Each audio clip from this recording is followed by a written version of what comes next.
Let's see if I can successfully not ping all of Kart Crew for this one. Hey, I didn't ping 7,000 people this time. Neat. I'm the best.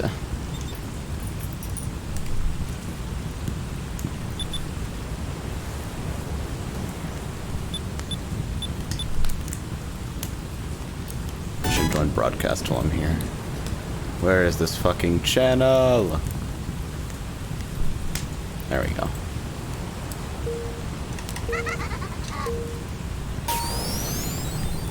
So I've decided to take it easy today, to the point of absurdity, because today is likely the day that Trainwreck starts Savage Prog, provided we can get the 5 required clears of Ruby Weapon, and get everyone their fucking weapons, which really should not be terribly fucking difficult.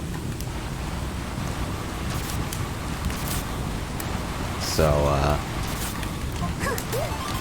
in the interest of preemptive self-care, I have put on the fucking rainy mood equivalent, and I'm playing Kart with as zen of an experience as I can possibly fucking arrive at. And that's just what I'm doing for the next 4 hours, probably, before raid starts, so, please adjust to that shit. I don't usually do shit like this, but I felt like it might be worth a try. Just fucking take it easy, you know? Ah, shit. I fucked up.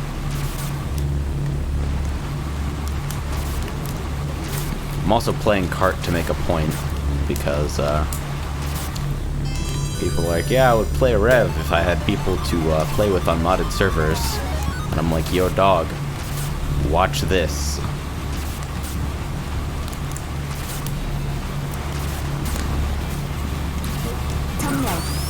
Bonk.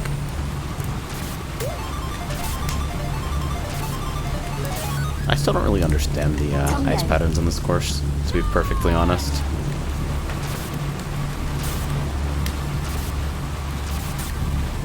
Efficiently navigate. Oh. Damn it. Like I was saying, efficiently navigating the ice is kind of a mystery to me, since I have absolutely zero record attack frame of reference for this. I do speedruns sometimes, but I basically just play net games alone in that situation. I don't do fucking complicated IL strats or anything. Twill, this is Rev.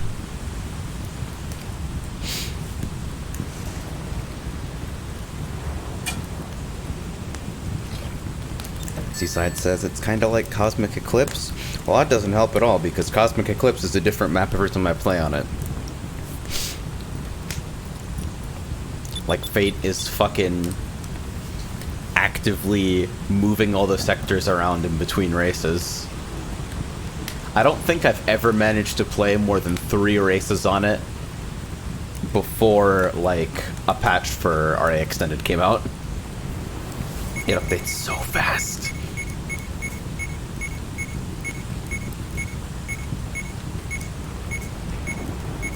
It's a fucking nightmare. Seaside says, does Blizzard Peaks help then as a comparison? See, I don't understand how to navigate the ice on Blizzard Peaks either. The last fucking stretch I actually just die. Ah, yes, the soothing sound of recursive file checks.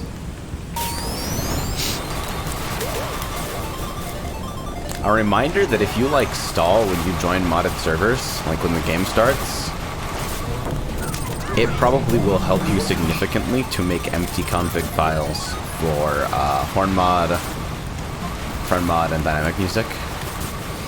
Because when you start a race, those scripts are doing a recursive search of your fucking directory, basically. They're instructing Kart to do a recursive search of your game directory for a config file that you may or may not have. And if you have it in your root folder, even if it's empty, it should complete a lot quicker.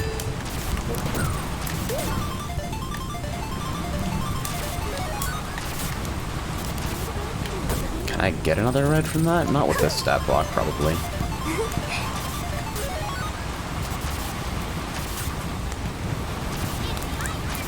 12 fucking dice. You ever just scare the shit out of yourself? Okay, I can go red, but I think it's slower. Be a little bit more flexible in terms of getting into a good position on the turn itself.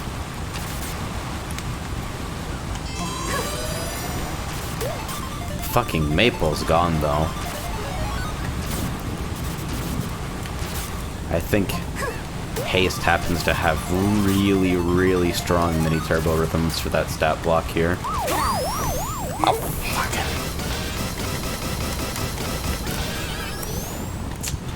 That's deeply unsatisfying. Wow.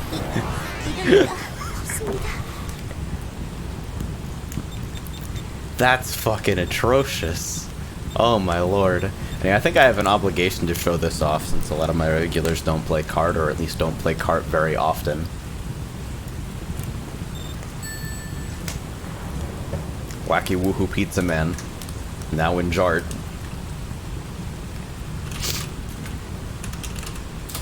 Great choice. We've selected a horn that sparks joy. Seaside says, speaking of, thoughts on bottom left with haste? I think there were some initial concerns that it might be too strong. That basically Gamma benefits way too much from the extended red duration. But in practice, in almost all of my test games, I've seen extremely balanced win rates pretty much across the board amongst players of relatively equal skill. Reminder to get Zero Race around here. Yeah.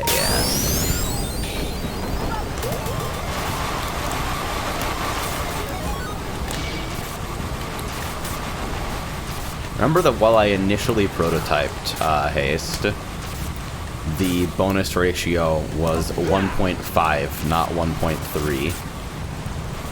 And so I pared it down by nearly half over what I felt like was, what felt natural to me personally. Wow, that sucks.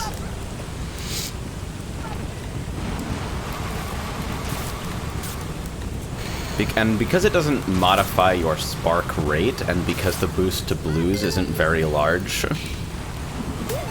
it's not like haste enables snaking for bottom left type characters. So. Woo! Hey, I'm pretty nice. I wonder if I should hold here. These are some excellent fucking voice line choices.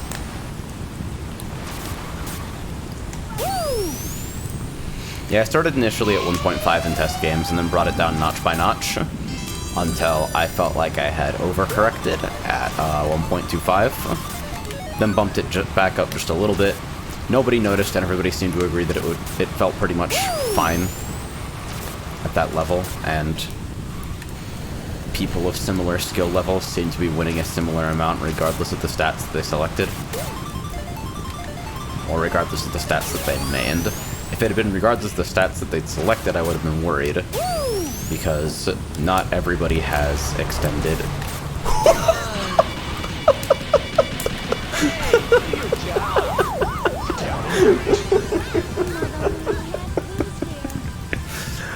Oh, God.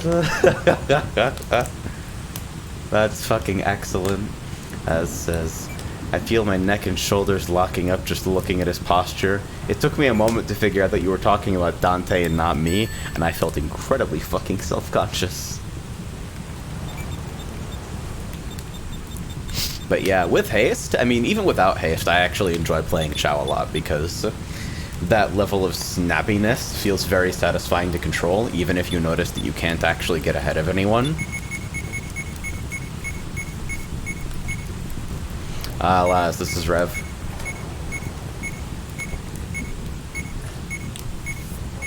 But like in vanilla, I pick Chow to sandbag. Like I'll be playing with new players on some of my vanilla servers, and I'll be picking Chow so I don't like effortlessly front run. Here it's like, damn, I'm actually fucking racing. You guess, why is it raining? Because I felt like being relaxed today, and rain sounds seem to generally help with that sound. What? Checkpoint mystery?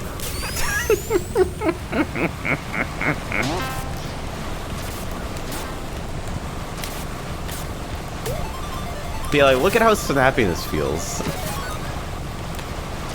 I don't expect every server to run haste, obviously, and I understand that it's hardly a quote-unquote pure way of adjusting character balance.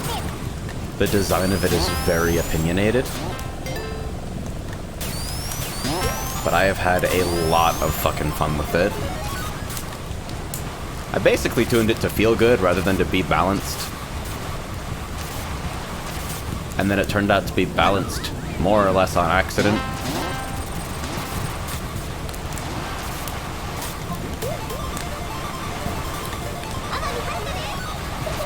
Unlucky. I think the one thing when I played Shao is that I become almost too confident in the high handling. Yeah, Trailblazer's almost all golds video. Almost makes Chow look like strong in vanilla. And to be clear, I think fucking Excel characters are better than most people give them credit for in vanilla. But not by much. Ow. Get me the fuck out of here. It says, part of me wishes there was a system that notified you when a server was joinable. I almost want to, like, see if I can ask James to add that to fucking, Kart Machine. The fucking status page. Or, like, maybe as a feature in ViewSeeker. If servers were capable of exposing their join status at all through BT server info. You gotta be kidding. You guess, so what does haste actually do? Haste gives slower characters slightly longer mini turbos. People generally agree that acceleration characters don't feel as rewarding as they should. And whether that's due to track design, actual game mechanics, item shit, or a fucking host of other things. It felt like a fun way to fix it to me, because, I don't know, I feel like the essence of an Excel character should be that they fucking feel snappy when taking corners specifically, and the longer mini-turbos mean that, like, at the extreme end of acceleration, you actually feel, like, legit unfairly fast taking blues through corners at the cost of still being a slow character everywhere else. It's pretty fun. I think overall, things are roughly balanced.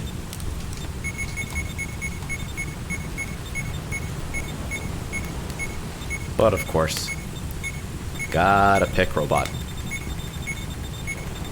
Can't catch me not picking robot.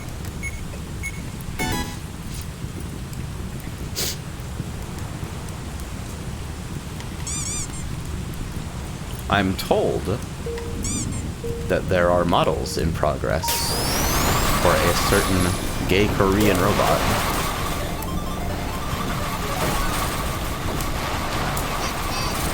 A little developer whispered in my ear.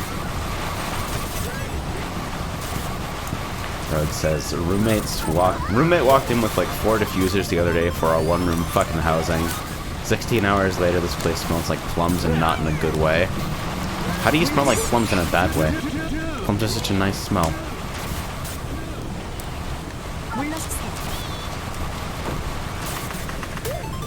Plums are a pretty high-tier fruit, he said, opening Pandora's box.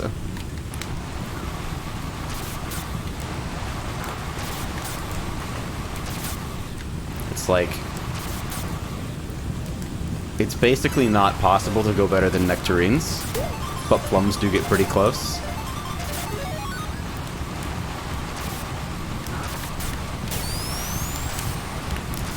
Rug says, overpowering plum-ass smell, believe me. 정렬. fucking Yankee Candle ass plum smell. Rug says, hang on, the diffusers are quote-unquote apple cinnamon. Oh, Jesus. Yep. Welcome to Bath & Body Works, bitch. Hi, welcome to Chili's. 전멸.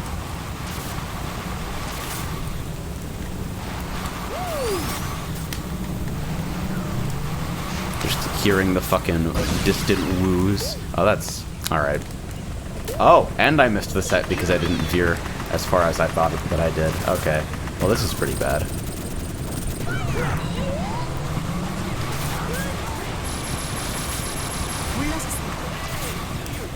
I kind of wanted to do shit on Prime tonight, specifically to show off the fact that I actually gave it fucking Vote B music. After all this time, I actually gave it Vote A and Vote B. And I used an obscure Genesis game for it, so bonus points. Shoutouts to the fucking hybrid front. But because I'm playing musicless tonight, or at least plan to for most of today, figured getting people onto Rev was an easier bet. By the way, absolutely fuck Vote B. Because there's no way to reliably time it against anything. You either have to, like, have a very particular type of fucking transition that kind of smooths out the fact that you're basically breaking rhythm, or you just have to hard break to a completely different sound effect anyway.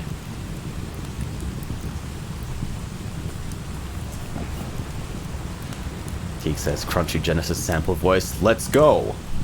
It's fucking good! It's good! Let's do it. Maybe I'll turn on music for a bit later if people fucking clear out here, and I'll show off what I did on Prime.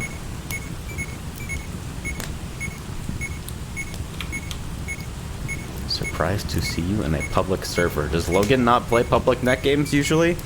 Is Logan like me and only plays on Top Zone in the same way that I only play on fucking my own servers?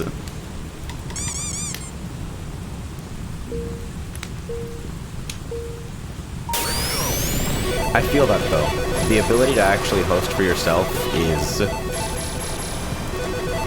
very seductive. I get the feeling that the sounds of the horns are comparably loud to my own fucking voice right now. It's not even that it's a power trip. It's the fact that when you host your own shit, you're basically creating an environment comprised entirely of your own fucking tastes.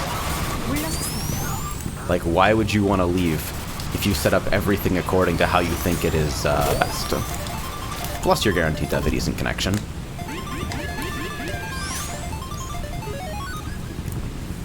If I wanted to admin power trip, I could just go into Kart Crew and ping 7,000 people with my stream. Window skip! Wow, I actually thought I was dead.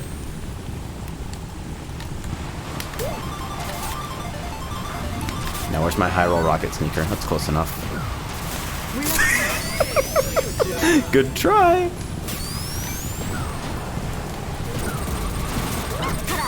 Woo!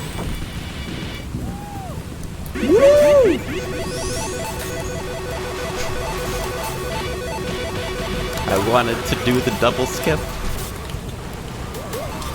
A big sadness.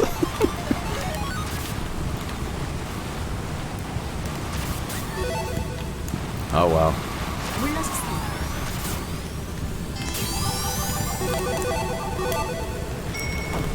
Fucking jackass cutting me off in traffic.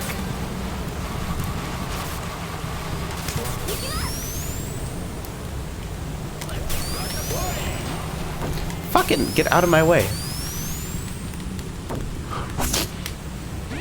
Almost. Man, I never screw up that skip too. Damn it.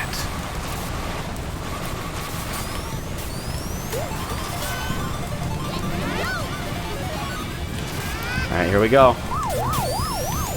Window skip for great justice. What the fuck? I didn't launch at all. Now I'm dead. Honeybee just be like that sometimes.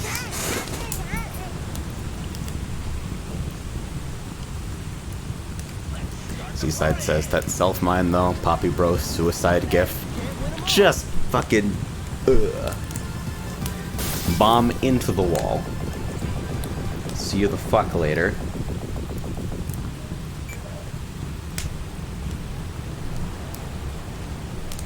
Wolf's responding to a serious fucking consideration regarding localizing SRB2Kart into Spanish with Moonbase Alpha provides a realistic simulation of life on a natural, etc.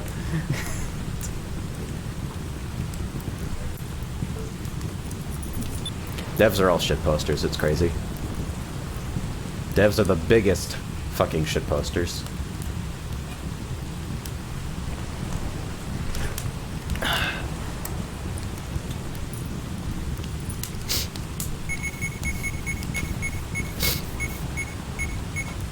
So because every kart stream has to inevitably devolve into kart add-on dev spitballing, I have been thinking about doing my own implementation of engine swap for host mod, because it seems like a popular enough feature that people would benefit from going -1 slot for it. And also because this is hella loud. Wow. Because people would benefit for going -1 slot for it, and because I feel like I could implement certain things that I believe... who's the fucking guy who's currently maintaining it?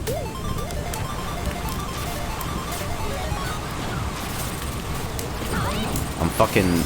I see a Pokemon avatar in my head, and that's it. That's all I've got. You know, I feel like I could add some extra features, like exposing when someone does swap their stats so that you know whether they're more or less vulnerable to bumps, for instance. Maybe some kind of local skin adjust thing or some indicator on them that says, hey, I'm heavier / lighter than you expect me to be. Please take this into account when fucking colliding.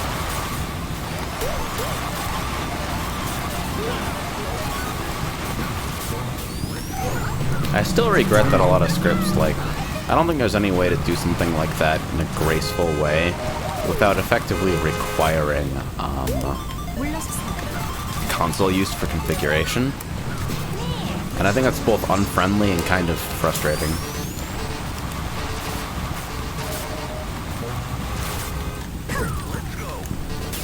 Yeah, you better fucking be afraid. Like, horn mod? I've, like, been thinking about basically rewriting the whole fucking thing, because if I ever... Wow. That is spectacularly unlucky. Because if I ever, decide to add any new features or anything like that, the current code base is ugly enough that in a similar fashion to... I missed the fucking pad. In a similar fashion to FriendMod TE, releasing 2025, by the way, I, basically would want to redo everything to ever add any substantial new features to it. I think everything has gone wrong for me this race. And it's continuing to go, except, Cool Jaws skip, I guess? I don't know where the fuck that went. Third is okay. From where I was, I'll accept it. Sergio says, the person you were talking about for engine swap is just named Lucario on Kart Crew and the MB. No wonder I felt like I couldn't remember the name. I'm like, I remember a Lucario avatar, but they're not literally named Lucario, right? They are. Whoops. Might take the game volume down just a little bit.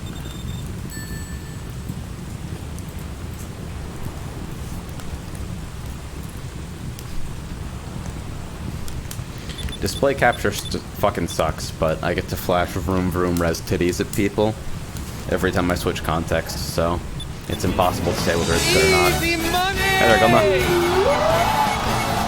Appreciate it, man. 4 months of getting vagued on Discord about Rev, huh? His friend mod on Rev. I actually don't want to do that. I think game type modifications should probably remain on my mass bias fuckshit server instead of a server ostensibly intended to serve as a showcase of community balance adjustments. Like, Rev is basically Vanilla Plus, except I also host a character pack for complete bias reasons.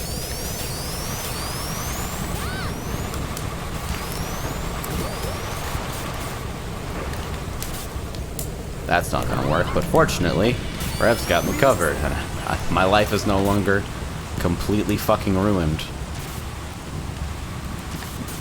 Is Regulus is soon to be 2 character packs? Yeah, probably. I think 2 character packs covering just all of the shit that I have had a part in commissioning is a completely reasonable thing to add, considering I'm literally fucking paying for a space where people can play. You know.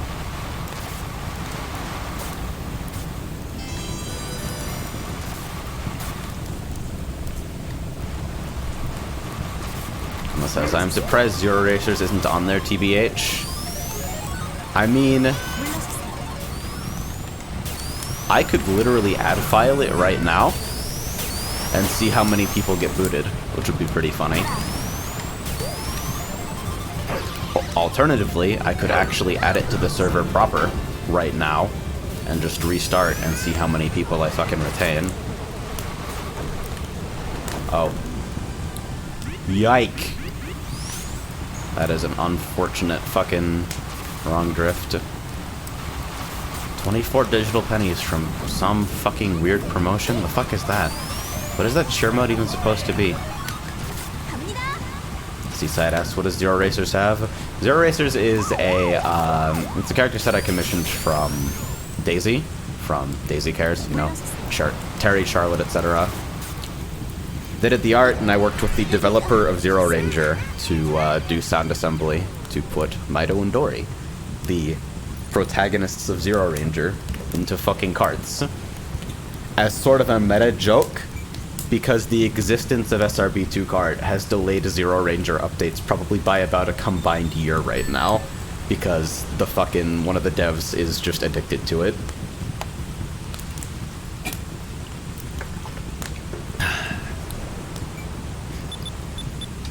Don't do kart. Stay in school, kids.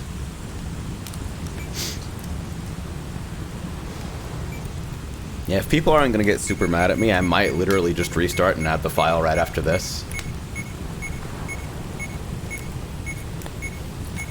Because then, I've created my perfect bubble of maximum bias. You know what's up.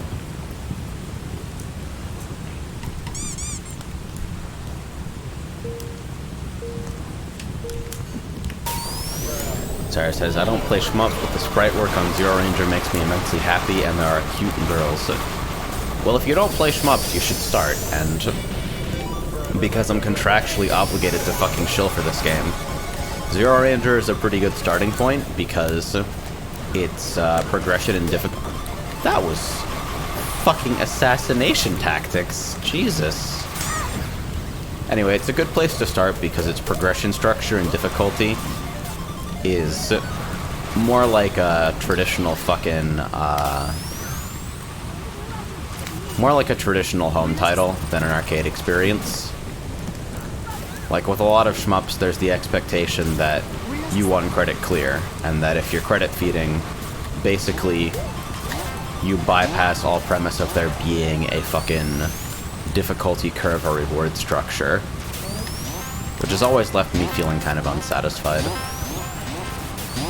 So, because Zero Ranger uses a more traditional stage select and continue model, I think it's considerably more approachable for players of basically any level of experience or skill.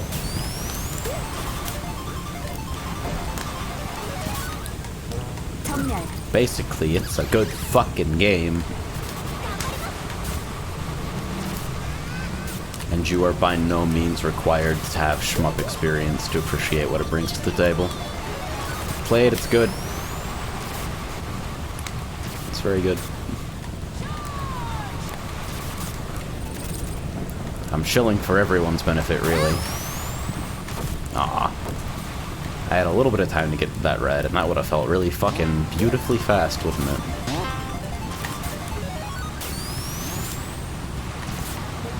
Oh, well. An apparent third is, fine, too.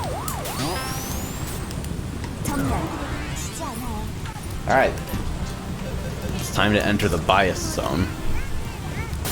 Where's my fucking SSH session? Staging. Wow, that is a lot of things that I really would not like to flash on my primary monitor over there. That's awesome. Let's play out of my fucking cart folder.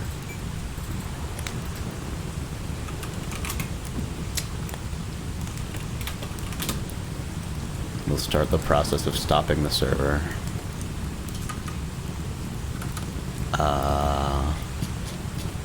KC underscore. There we go.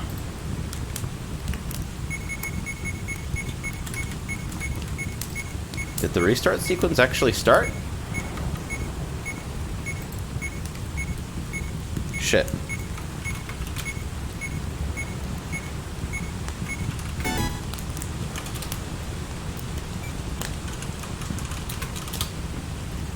Alright, time for me to be a fucking jackass.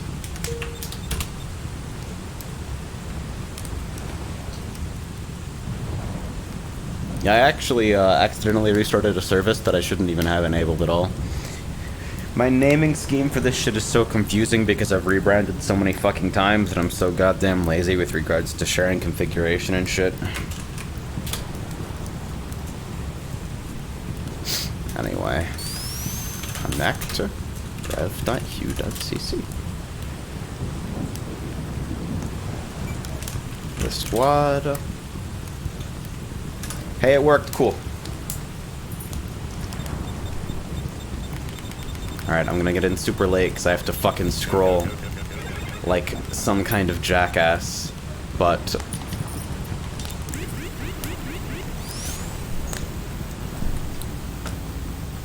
it is the law. Actually, I'm gonna exit level so that people have a chance to get in after the restart.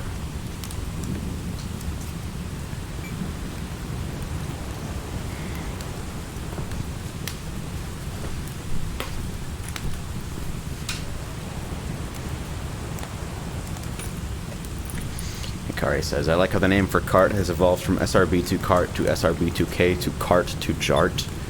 I think I am partially responsible for Jart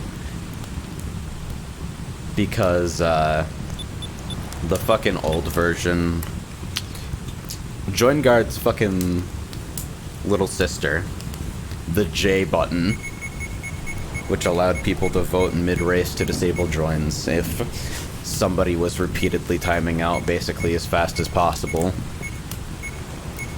It objectively made net games better, and I'll stand by that.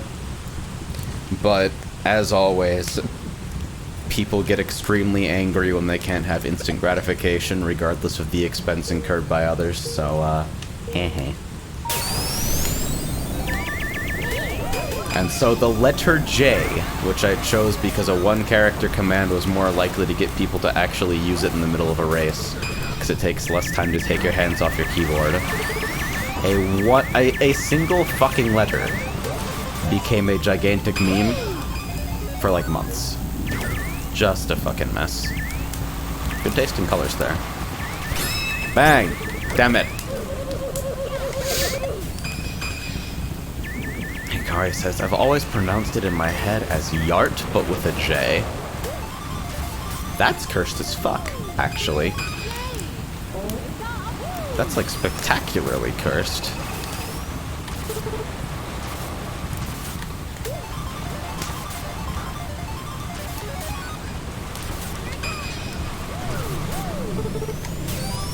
I've been playing more Eve than these two recently because despite the fact that I had a hand in commissioning all three. I ended up realizing shortly after creating characters with these fucking stats that I don't actually like the stats that much to play.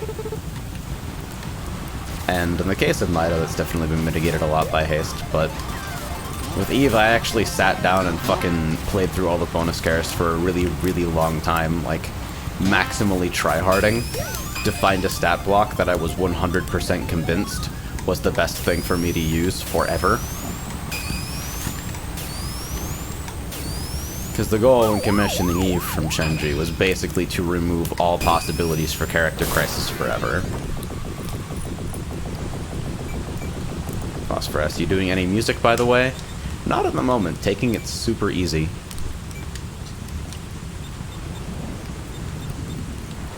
Like, easy possibly to the point of absurdity. This whole block of colors is nice, but I can't fucking decide. Like, Jaws is good, Cyan is good, Teal is good, Aqua's good.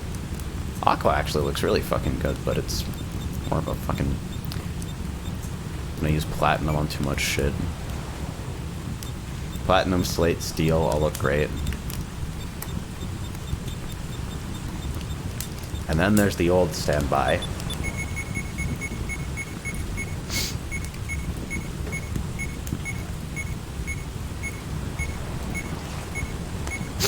Gamma asks, having the immediate realization that even after trying to make characters that aren't Unga Bunga speed, I don't want to play non-Unga speed unless it's Miku. Fucking... Miku is disgustingly powerful. Cool says, I'm in Character Crisis because my character isn't on the server. Tragedy. See, I could just add everyone's mains, but then I'd be playing favorites, and the logic associated with my mod choice wouldn't be consistent. So in a way, blatant fucking bias, even if I acknowledge blatant fucking bias is not necessarily a good thing, is better to me than that, because it means that at least my reasoning is fucking consistent. Oh, come on, fucking serrated wall. Phosphorus. Oh yeah, is this using the balance mod for Excel characters? Yep. This particular server actually exists so that people can test out a bunch of community quality of life and balance adjustments without having too much auxiliary shit get in the way.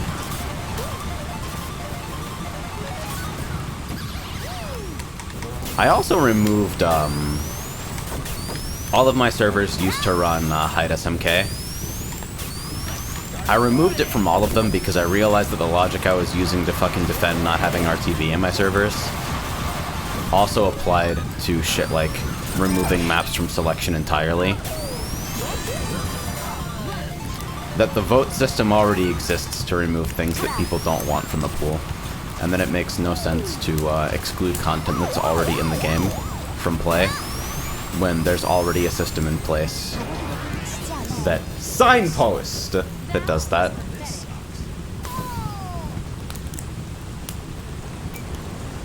Sign, and I cannot stress this next part enough, post. I actually do want to do the Halo-style voting replacement at some point, but doing anything surrounding fucking post-race shenanigans is so tough. Maroon and Crimson and Cherry are also such fucking good colors on this character. Fucking what the fuck? I don't know what to do. Ever. These are such subtle highlight differences. I still have that macro, which is hilarious.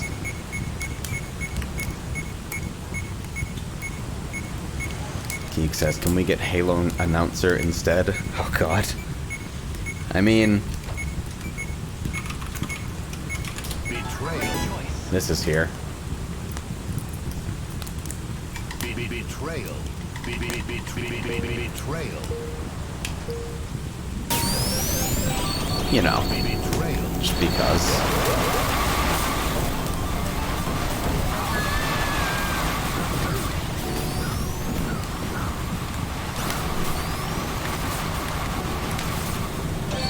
One of the horns that I fucking prototyped but couldn't get into a form that I was personally satisfied with was a single da in da da da da da da da da. I think doing that properly might rely on a hilarious over-implemented nightmare feature that I don't know whether I'm going to actually have the will to implement, even if I do a rewrite. Ibuki! Wow, did I actually get hued during that? Holy shit. Betrayal. Ibukers. Ow.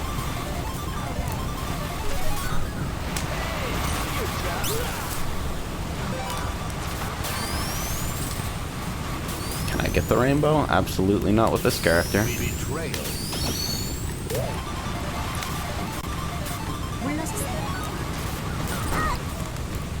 Come on. It's been a while since I've heard that gloat.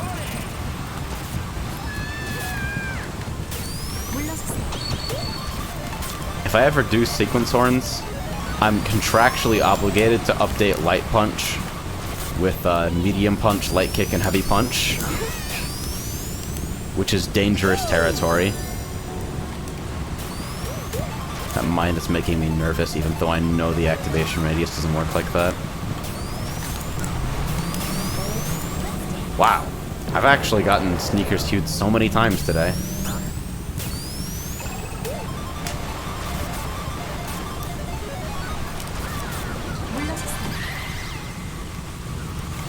Okay. Alright. I understand.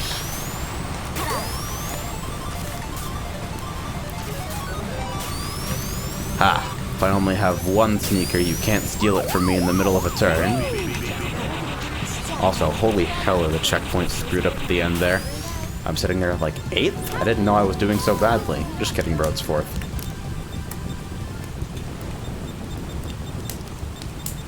Just kidding, my man. See, even colors that I would, like, almost never consider using, like tea, pistachio? I'm not a greens type of person, and yet. Korean matcha robot. Yes!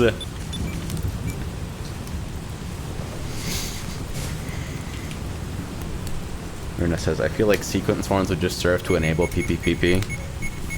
I'm just imagining a 250 meg repack with a fucking 700 step sequence horn that's the entire B-movie script. Wasn't one of the PvP bots green? Don't believe so. Betrayal.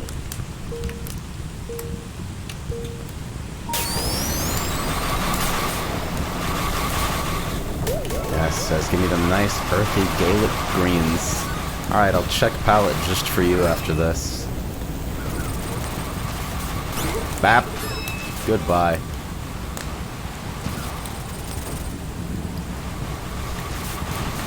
I'm waiting for the Hitbox Dimension Discourse to just devolve into Colors tier list.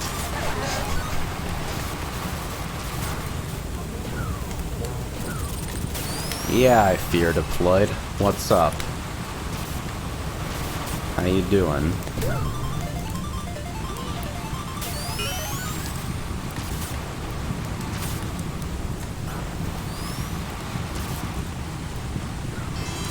I don't even know if going for that red is meaningfully faster in any way at all.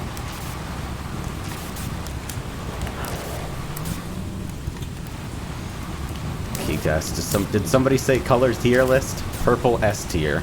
Easy. Easily. Oh, come on. I fucking scraped the off-road for 1/4 of 1 second, and I am consigned to the Shadow Realm. Alright. What the fuck?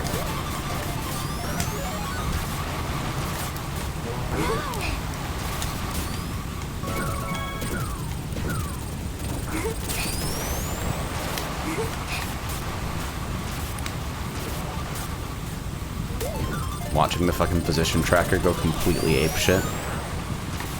I actually never used the position tracker in the bottom right, which is why I fucking put my camera there. because I actually never look at it. I always use the left side display instead. I gotta get better. And says, hey Chad, it's my birthday, so feel socially obliged to say something nice.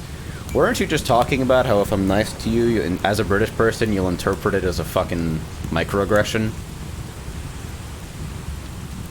Geek says, fun fact here, the Shadow Realm was a concept invented by 4Kids. In the original Japanese version of SRB2Kart, you just died. Can anyone tell me where to find SRB2Kart with subtitles? I don't like the dub very much. Alright, earthy greens, huh? Camouflage. Bro, you can't see me. You can. I'm unseeable.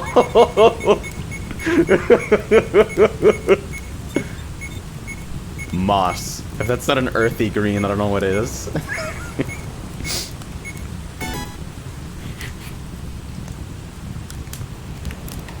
Betrayal. Sargos says, Taran, I hope you know that comment slightly upset me before realizing there's no real dialogue. Yeah. Now wait until you hear about the motherfuckers asking where they can find the subtitled version of Avatar: The Last Airbender. Where can I watch it in the original Japanese, please? I'm not like all the other Bakai Gaijin. I appreciate the deep cultural history of squealing like a fucking stuck pig into a binaural microphone.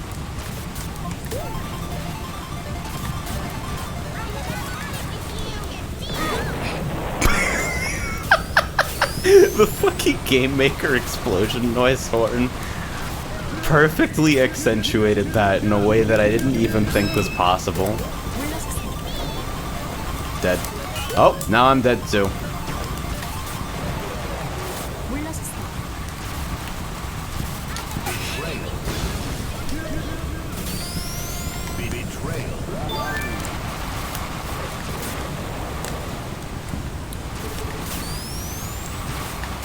And says, now I must eat more than recommended amount of chocolate, as is tradition.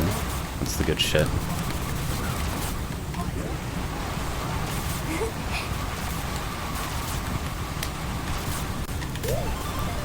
Ooh, fucking. Alright. If I can't have fun, nobody can. No fun permitted. Fun is banned. That's banned already. Thought it was last lap for some reason. Yo, the Excel Nation, though, in front of me.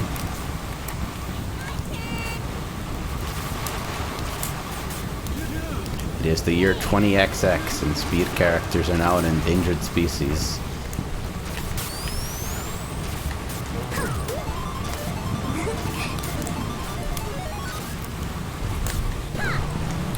Nope. Fuck! This is supposed to be a relaxing stream. Remember that? Remember that over the course of the next 3 hours.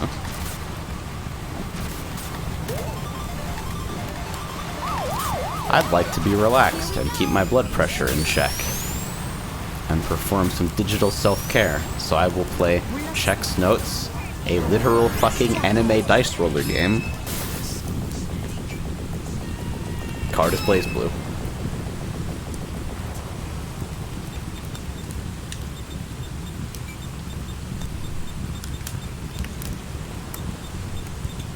Eve's palette is so busy. Like, the gold accents. I feel like the quality of a color on this character basically comes down to how well you fucking match the gold. Which is why I actually really, really like Slate. It works so fucking excuse me, strangely well.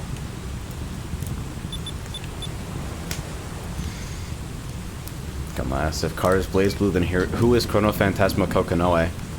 Give the fucking spriting community another couple months, and fucking Chrono Phantasma Kokonoe will be Chrono Phantasma Kokonoe. And if you can say that 10 times fast, you'll win a free subscription to fucking... I forgot where I was going with this bit. No Kokoe. Maja Hoppit. Betrayal.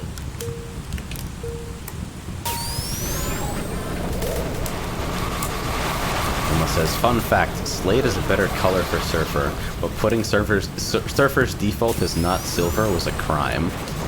Yeah. Betrayal.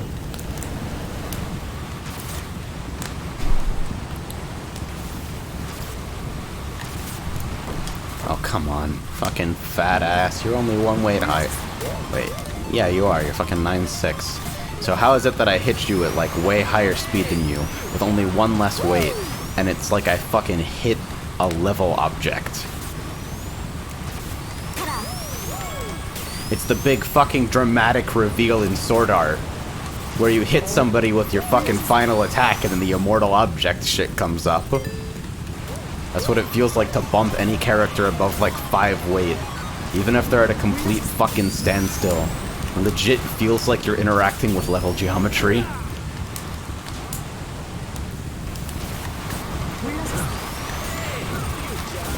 No fun. Fun is not permitted. Hey, Wes.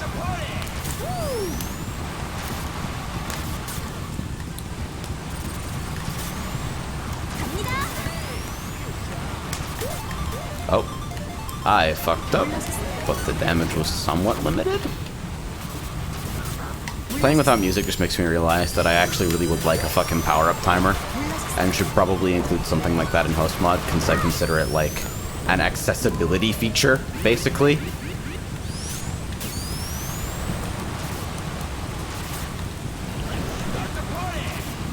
I think literally if you're not using music for whatever reason, you just flat out have less information about where your power-up's at.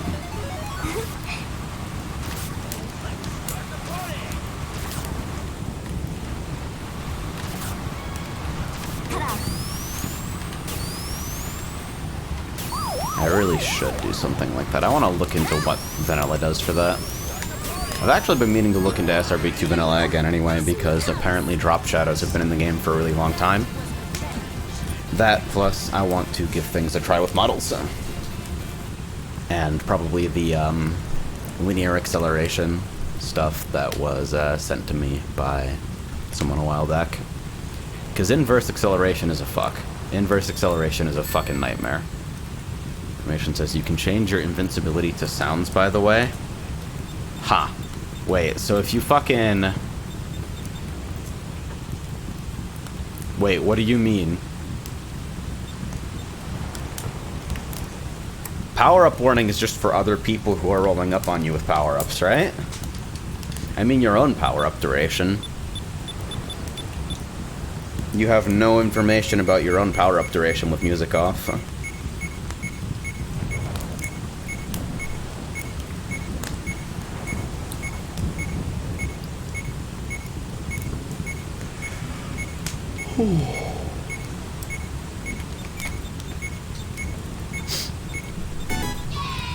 I love how this is the fucking tri-state option.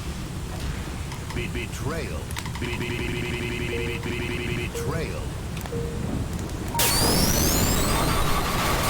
I really don't see any reason that it couldn't be either, like, if not just a bar, then probably some sort of local-only flash effect on it, where you start alternating between your fucking rainbow flash palette and your standard color. Maybe, like, 35 ticks before it expires. I'm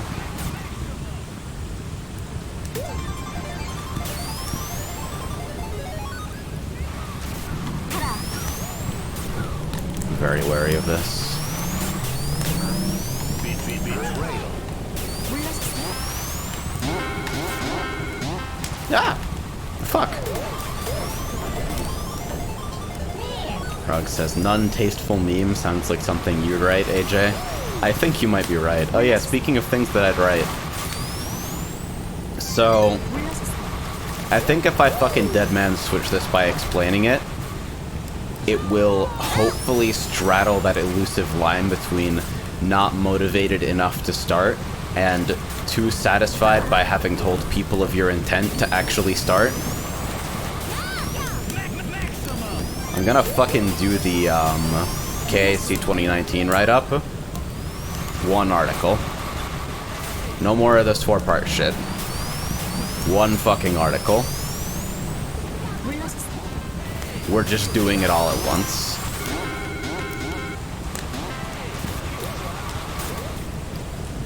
All fucking 25-ish. Oh, come... the fucking... It's bad. I guess there's one article and work on it over a week or so. I think you misunderstand the time scale that those articles typically get written on. I'm a slow fucking writer sometimes. Like, I have 2 modes.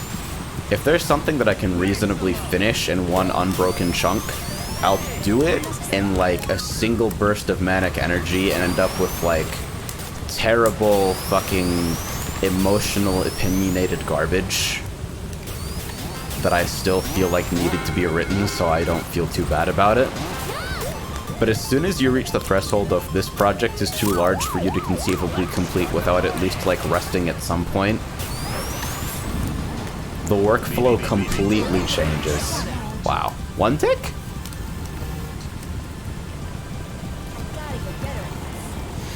It says, were you planning on using some type of sound to signify power-ups running out? I feel like using an audio warning to replace the audio warning might defeat the purpose. I think it should probably be audio and visual in conjunction. I like the idea of your rainbow palette flashing off you in the last second of your invincibility duration, or like the same for Grow maybe. Although it's a more ambiguous cue for Grow for sure. I don't think I want to do a straight up bar. That might change gameplay a little bit too much, having perfect information, but I think you should have similar information fidelity to what you have with the music, even if you're relying on solely visual cues. That says I'm gonna get a little bump up of the ambience. I don't know, can I bump this globally? Shit, now I can't see chat. I think it's actually at max volume and the fucking, the game is just kind of loud, even at 17% volume, if you can believe that.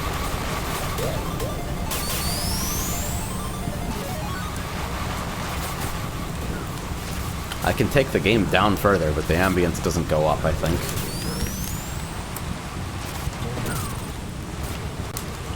Is that equivalent? Is that solving the core problem?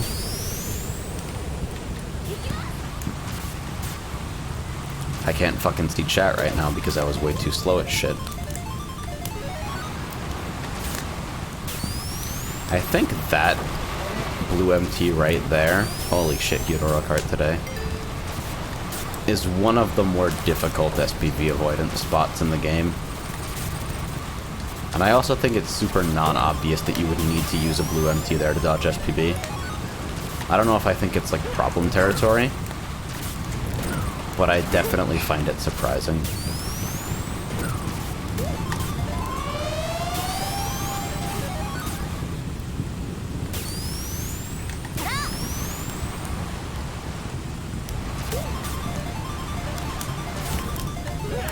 Ah, bastard. Well, it's okay though, because you were so focused on me, you forgot to handle the true evil, which was inside you all along. Just kidding, it was the fucking bomb.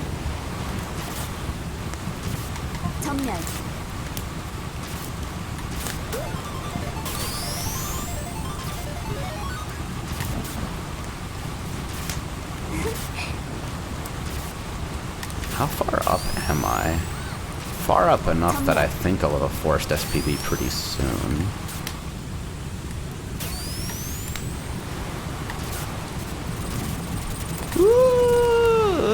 I don't think I could have plausibly done anything to affect where that was going or how to dodge it, since the ricochets were involved. So I just kind of resolved to deal with the situation. Easy.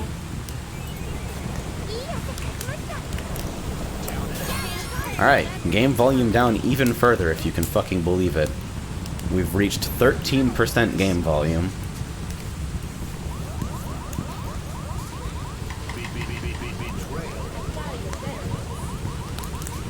Sassy Sandy asks, is there a better way to download characters/levels without using the in-game downloader? I'm almost positive you're asking this question to get me on a fucking rant about u.cc, but yes, u.cc. For any servers that actually have properly exposed fucking file lists, QSeeker is probably your best bet.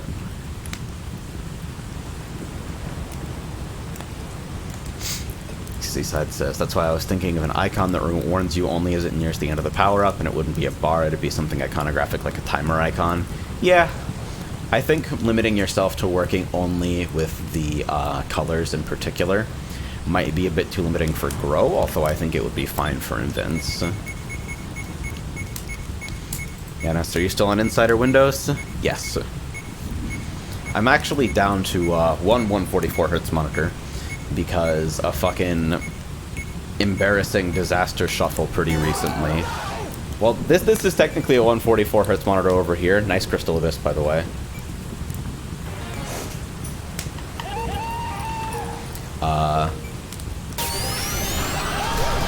Guess I'm glad I lowered the game volume. Anyway, I've got a fucking 144Hz monitor on my left as well as on my center. But the BenQ that I've got on my left only does 144 over DVI. And guess how many DVI outputs the GTX 2070 has? It has none. And converters from DVI to, like, DisplayPort cost approximately $100 billion because they're active converters. Oops. NS, does it actually work then? It seems to. I have OBS preview up on my 60 Hz, one of my 60 Hz monitors, and the game here is still running at 120 with G-Sync. Well, 120-ish with G-Sync. No problems.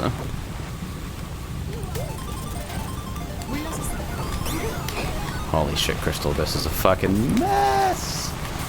Ah!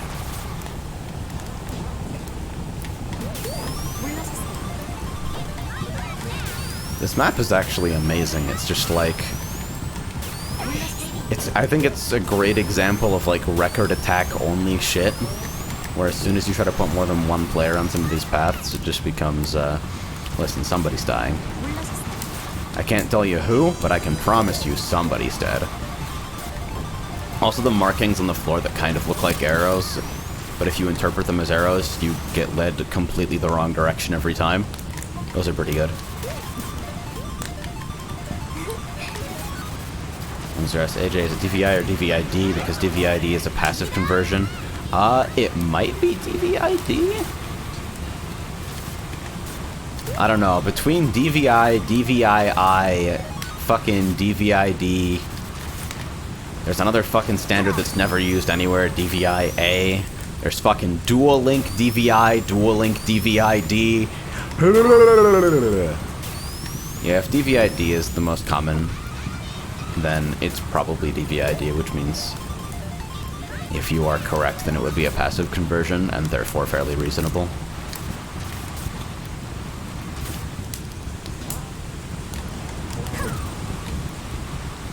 Thank God HDMI is simple, and then HDMI fucking 3.1 or whatever rears its ugly head. Can your HDMI cable do 4K 60? Find out on this exclusive report from NBC Nightly News. Situation, there are 15 competing standards.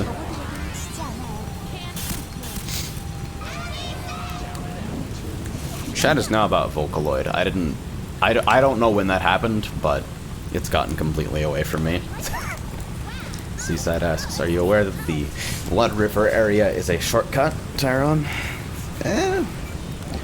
Which Blood River area? I'm not even sure what I'm looking at when I play this course, honestly. The hell chance has not been messed with. Please don't mind the Discord ping noise. That's a fucking hellhorn.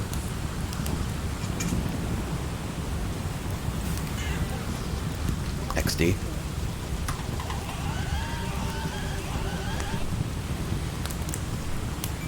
Seaside asks, do you mind if I get an Imgur link going? Not at all, although I can't promise that I'll click on it in a remotely timely fashion.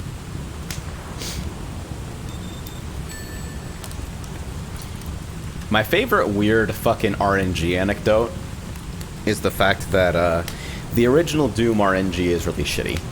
It's literally just a fucking big table of numbers from 0 to 255, and when you need a number between 0 and X, it takes one of those modulo X or whatever, right? And it just cycles through for every source of randomness.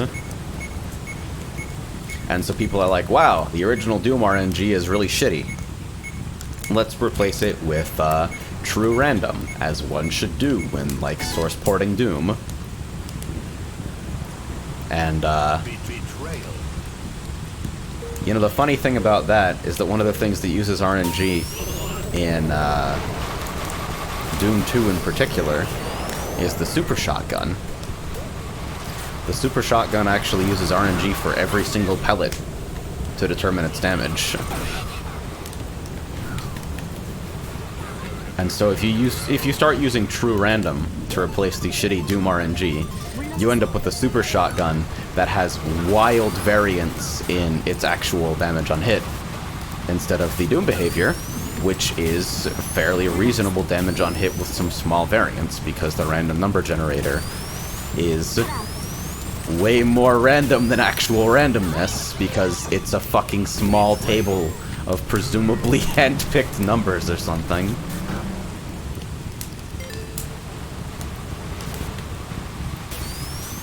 And so I guess the TLDR of this is, haha, we made it more random and it made things more random, but I just like the idea that side effects like those are things that people don't even have to think about until you're getting hit in the face with them.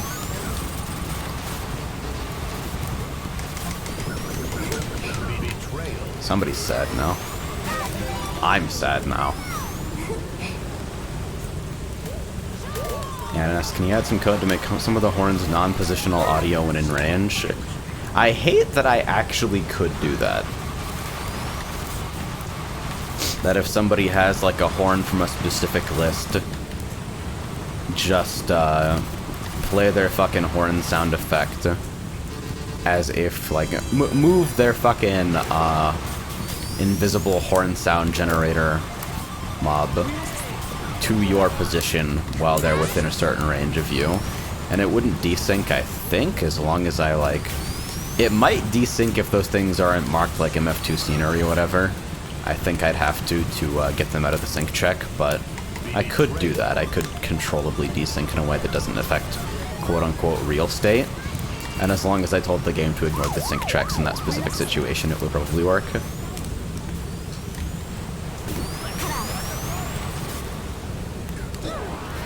Nice tie.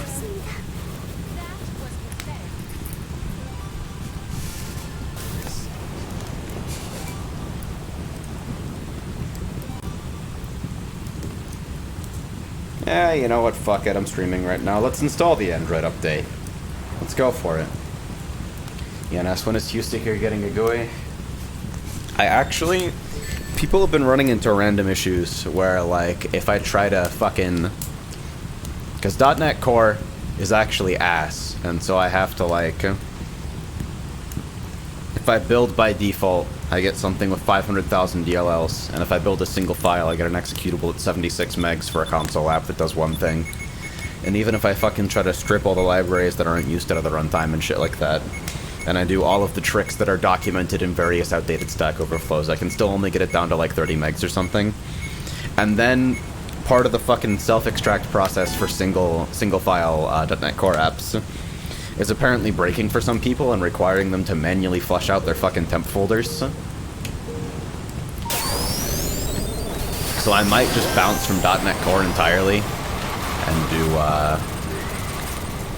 just some normal-ass .NET Framework or WPF shit. Are you targeting .NET Core for a Windows-only desktop application? Because it's not Windows-only, or at least it shouldn't be, because the game is also playable on Mac and Linux and has native executables for those platforms. So I like the idea of whatever I create being cross-platform in some sense. Yeah, no, fucking SRB2Kart did better than Reflex did. Reflex promised fucking Linux support and Linux server binaries, and to this day, I'm convinced that the reason I can't host a game larger than 8 players, despite having a box that's wildly overspec'd for it, is because there's some kind of fucking shitfuckery going on when I try to run it through Wine. We figured out what causes the fucking game to freak out, by the way. It's like projectile... Alright. Okay. So it's projectile weapons specifically that cause the reflex server to freak the fuck out. You can pack as many players as you want into the server, and it will never... Great. And it will never slow down even for a moment if you have people using hit scan weapons, if you have them just using, like, Rail and LG. But if you give everyone, like, burst and plasma, the game lags worse than you can possibly fucking imagine. And this is presumably because it has to do the fucking backwards reconciliation checks for projectile weapons in some different way. Or something.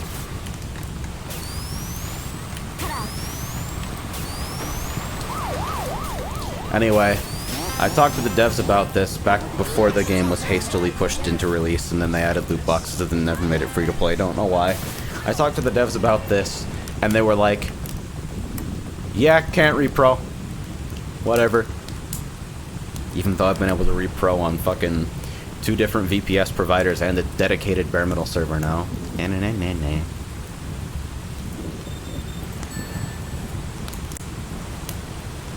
Alright, let's see. I'm mousing over this Imgur link. Oh, okay. That makes sense. Nappy says, holy shit, what? There's a Code Empress sprite set? Hello? Yep. Chromation and I commissioned Chenji to put together the sprites. I did sound assembly with some translation help from Isaac Kim.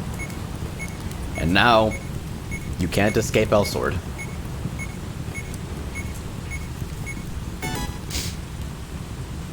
And yeah, I should refill my water after this race, honestly.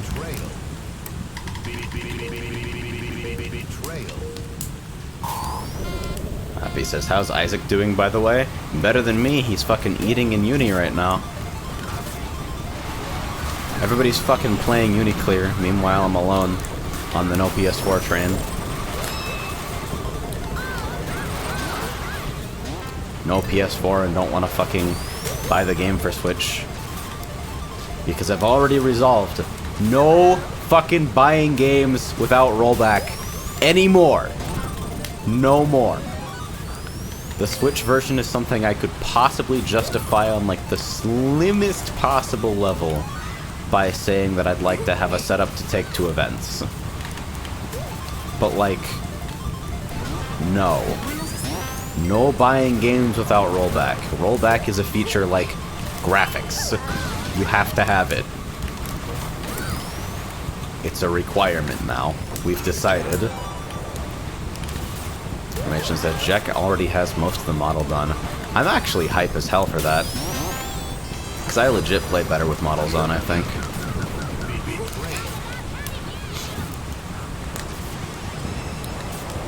Spacey Sandy says, same, rollback is a selling point for me, not trying to pay money to get mad at online. It pisses me off because all the games that I don't like aesthetically have rollback, and all the games that I like aesthetically are fucking made by aliens who don't understand that maybe someone would like to play your video game outside of the small island nation. Him says, hi Mido. Hello, Zero Ranger person. Fucking added Zero Racers to Rev just because bias. Philosopher says, except Skullgirls. I like the look of Skullgirls, but man, I feel like I'd be so behind if I tried to pick up that game. I gotta like actually find someone near my level to spar with consistently, because tag games are on some different shit when it comes to grime. Like, I entered Skullgirls at Taku thinking, oh, well, I'm gonna go O2, of course. I don't play this game very often. But it'll be a fun experience. It was not a fun experience. Do not do what I did.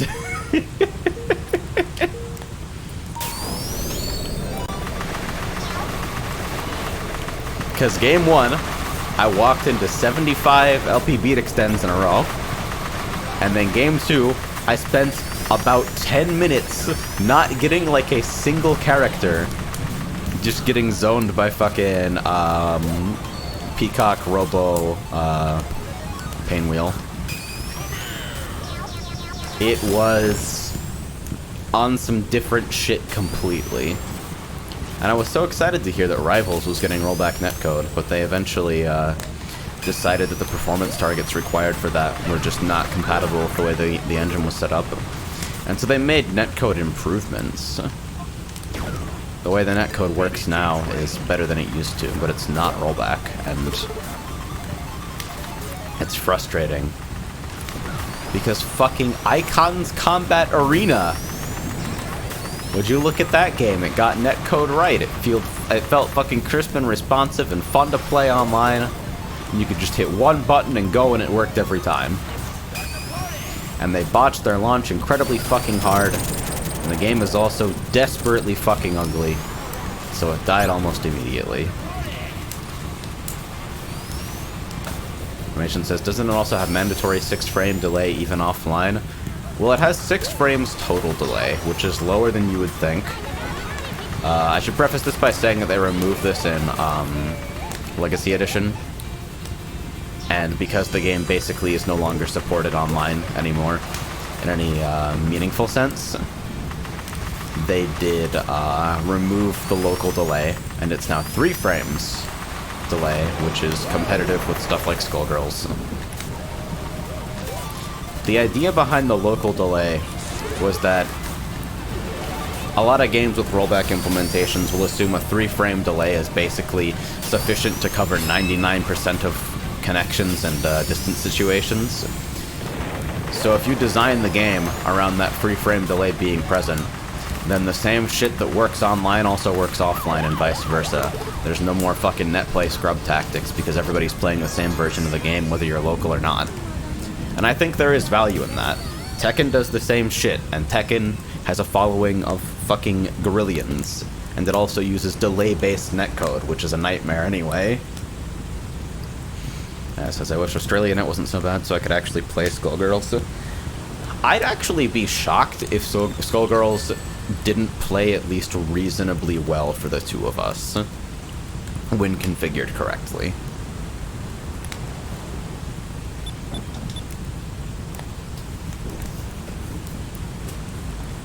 Yoop says, compare. Super Smash Bros. Ultimate has around 6 frames of input lag locally. Yeah, and God help you if you're playing in handheld, right? Or if you're playing with certain wired controllers that the game doesn't like. Yeah, like games launch with worse input delay than fucking Icons had all the time. Fucking Melee itself has like, what is it, between 1 to 3 frames of rotating input lag in addition to anything that's associated with fucking visual processing and emulators. And so people were doing super fallacious math, where it's like, Melee has no frames of delay because it's played on CRTs and the game responds instantly. Incorrect. And Icons has 6 frames of delay when played online or offline on basically any fucking connection.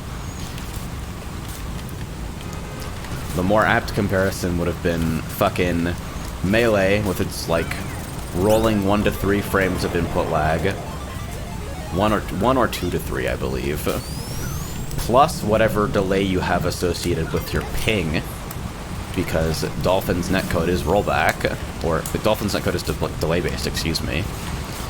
So even if we say that you're playing somebody like in your region, you can still expect to have 2 or 3 frames added via that. And hey, what do you know? You take the high roll input lag estimate of 3 frames, and you add the 3 frames you're getting from fucking ping. Wow, Melee net play has 6 frames of delay. Fucking imagine that shit.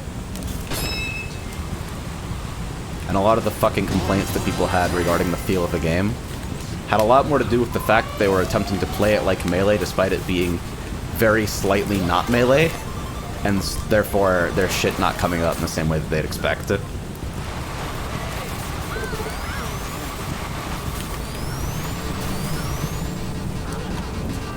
For what it's worth, Melee's fluctuating input delay, there is a patch for it. It's caused by a drift in controller pulling rate, I believe. And you would think that it would be relatively uncontroversial to use this in the same way as UCF, and yet, because of the ever-watchful eye of Nintendo, and because of people who still believe that UCF causes phantoms, etc., etc.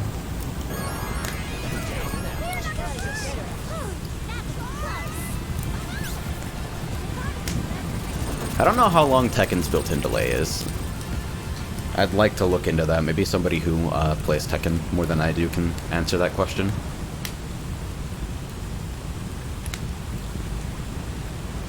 Brooke says, Melee's multi-mod launcher uses the patch if it detects it's connected via HDMI. Huh, that's interesting, actually.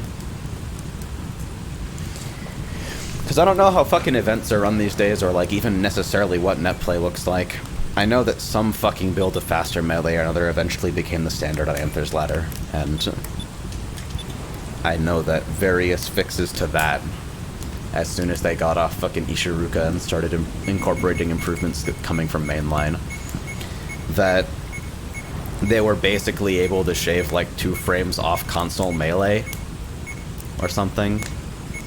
Just says, hey Jay, compiled Q secret at 10 MB. Alright, what's your secret? National asks, so how would you apply all this delay talk to Kart? I mean, like Yen said, rollback is only hard if you didn't design your game with it from the start. Like, you could totally rig up a super jank implementation of basic, like, rollback netcode, or those same principles, in Kart. It's just that the performance target would be fucking insane, because loading a complete net save, which is basically a full, like, serialized game state or whatever, you can't do that 35 times a second. It's not possible.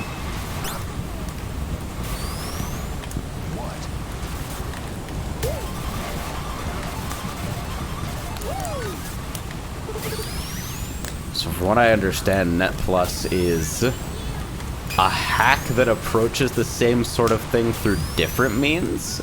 Since you've been working with Net Plus a lot recently, if you want to try to explain how it works on a technical level, then it saves and loads states. Legit? Does it use like actual fucking, like the same construct? Wow.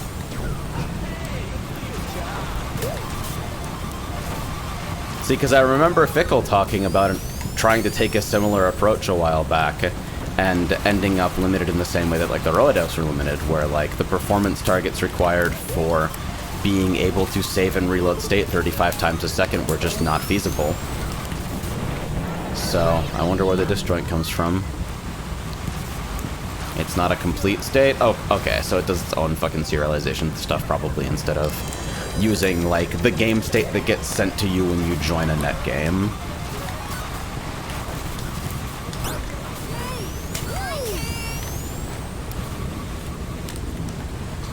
Oh yeah, regarding PAL Melee. PAL Melee, absolutely better balanced, but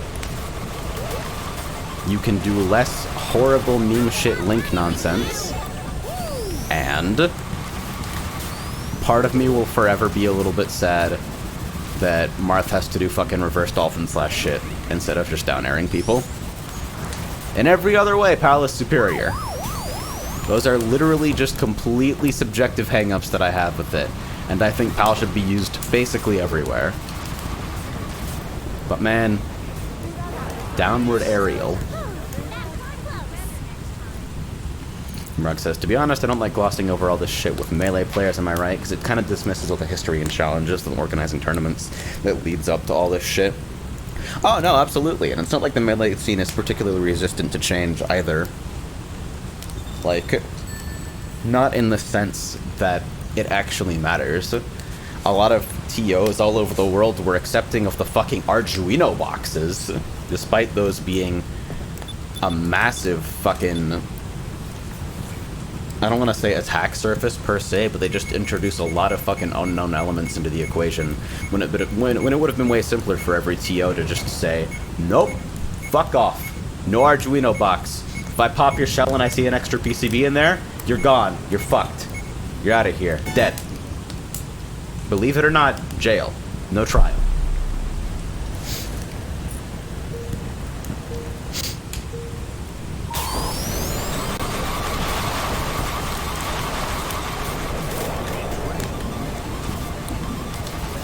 And yeah, I agree. Marth Dare change is probably correct. It is just less amusing to me personally. OSS, yo, Tyrone-sama, what's up with Twitch having integrated channel points now? Is it just some shit that everybody gets? Yeah, I think it might be an affiliate feature specifically, but yes, channel points are native to Twitch now. And I'm mad about them and have thought about disabling them, because there's a mechanic where it checks to see if you're still actively visually watching the stream.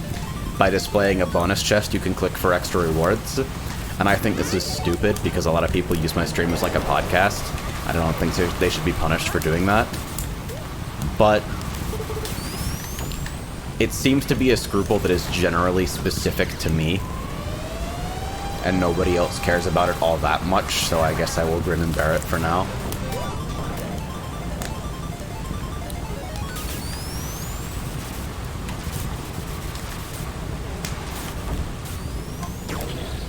Running tournaments is fucking impossible.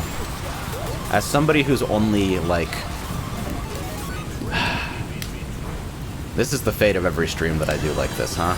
Alright, let's take a look back to 2015.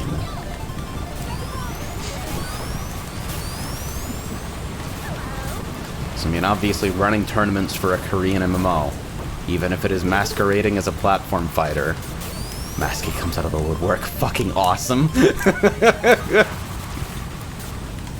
Like, it comes with some pretty unique challenges that I don't think any other TO of any, like, actual fucking fighting game has to deal with. But a lot of the challenges are universal, you know? Like, I read an article recently talking about, really, it was just kind of self-masturbatory spitballing. Self-masturbatory, that's a weird phrase. Anyway, it was just spitballing about, like, the way that different tournament formats have side effects on the players within their bracket, and, like, how no format can be said to be better in an objective way, and it mostly just comes down to what people like more, which is totally valid.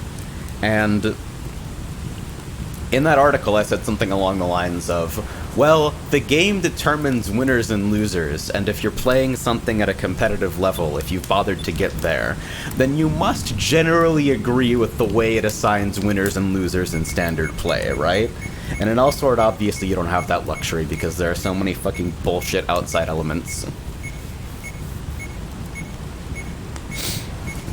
Like, and I mean, to put it in perspective, fucking, in an official 2v2 tournament, there's at least one very well-documented case of the winning team literally just objectively winning using an exploit in full view of GMs. And they were like, no, it's cool. The skill isn't bugged, it's not an exploit. It's the tooltip that's wrong.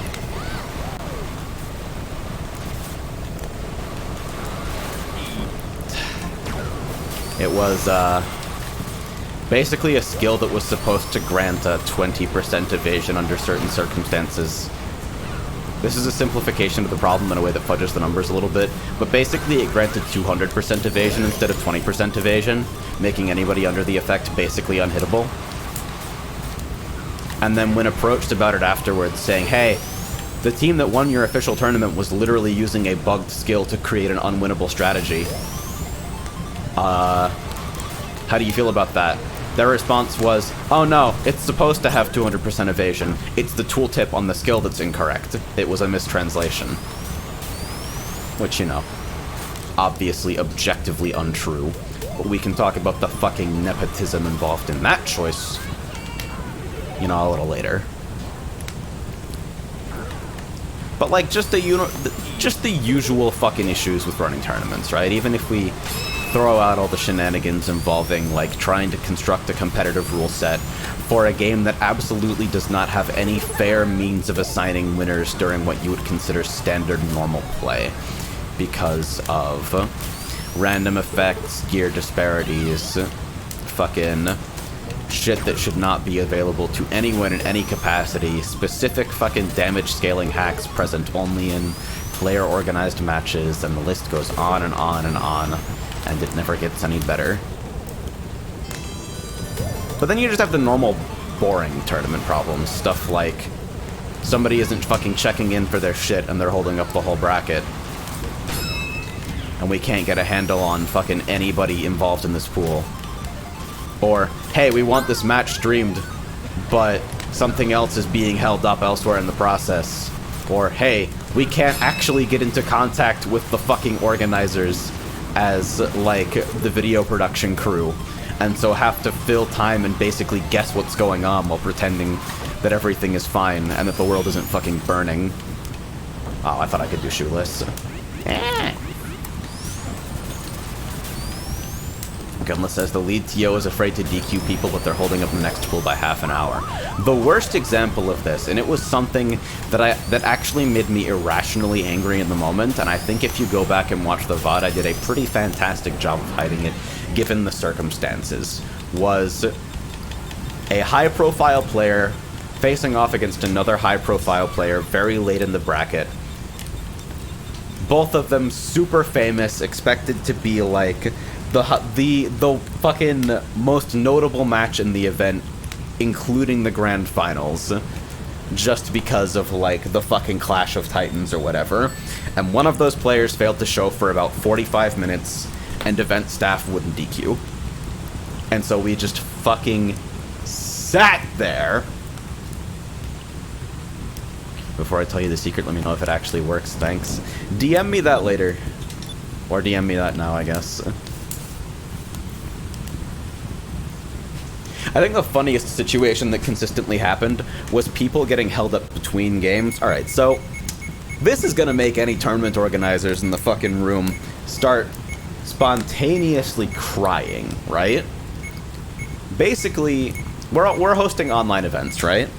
And the game at this time doesn't have a proper spectator mode, but it does have a follow cam if you are, like, out of lives in a team match, right?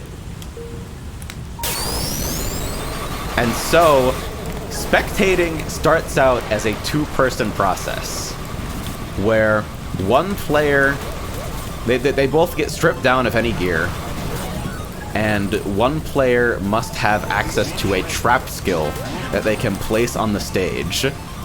So they lower each other to like near 0 HP, and then the one with the trap skill places the trap, gets hit and dies, and then their opponent steps into the trap. And with that set up, you have people who are ready to fucking go. You can't have the competitors kill the spectator accounts, because that builds them Awakening Charge and affects the state of initial resources at the start of the game. And you also can't mismatch teams at the start, because there's a fucking underdog buff, basically, that gets applied to people. So the process is setting up to even, like, spectate a match. People got it down pretty quickly and got decent at it, but it was still very error-prone and took, like, upwards of 30 to 60 seconds per round, in addition to going through the lobby flow the entire time.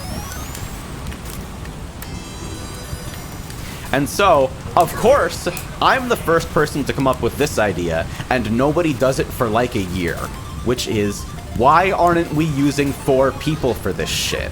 Why are we trying to fucking make sure that people are getting themselves down to the exact magic pixel to be killed by a negligible damage trap skill, something that is incredibly error-prone and ices players if we screw it up, when we can just bring another 2 players in who are in full gear, have them step over to the opposite side of the stage, kill the spectator account of the opposite team, and then leave. And leave the spectator accounts on follow cam. Oh yeah, and passive MP gain is happening during this entire time. So both participants have to quote-unquote burn to their initial starting MP values by, like, throwing fireballs or using skills into the wall. And then waiting for a manual call to start playing.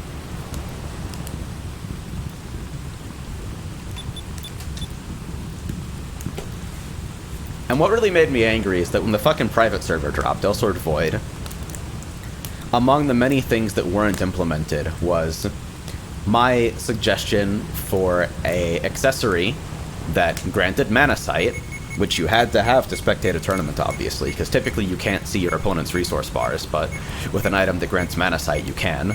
And that was the only time I ever cashed in that game, by the way, is that I bought a fucking pair of mana goggles for my co-commentator like 30 minutes before an event started, because it turns out they didn't have them.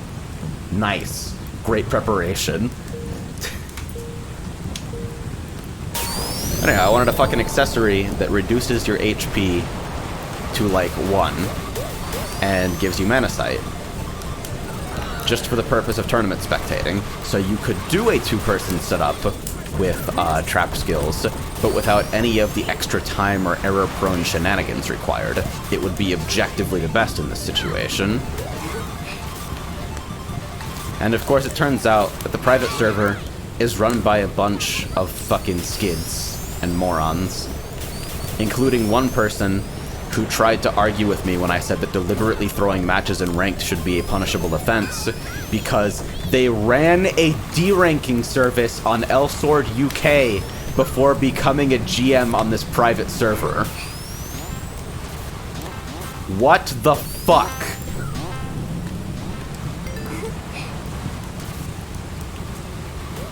Says, did you hear there's a new private server run by the same team that runs Grand Chase Origin, and they openly admitted to not knowing anything about the game whatsoever? I hear it's dog shit. That's peak. That's chef's kiss.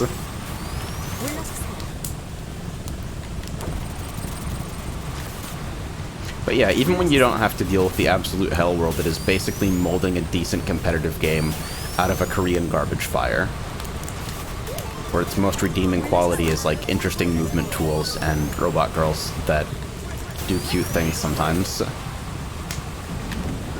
Organizing tournaments is still a fucking unbelievable pain in the ass.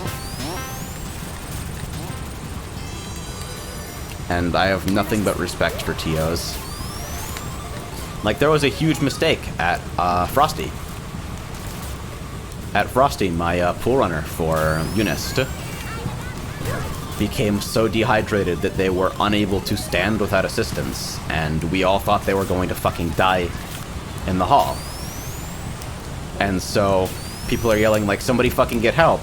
And so I run for event staff and make sure that security is contacted and that an ambulance, if required, is called, which it is. And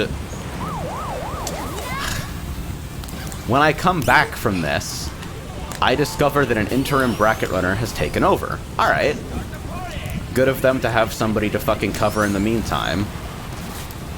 And then I realize 45 minutes later as I wait for my match that my name was called while I was out fucking helping this guy after I told people in the vicinity that I would fucking run off to help this guy and that I was DQ'd from my fucking pool while I was trying to make sure that my previous pool runner wasn't killed.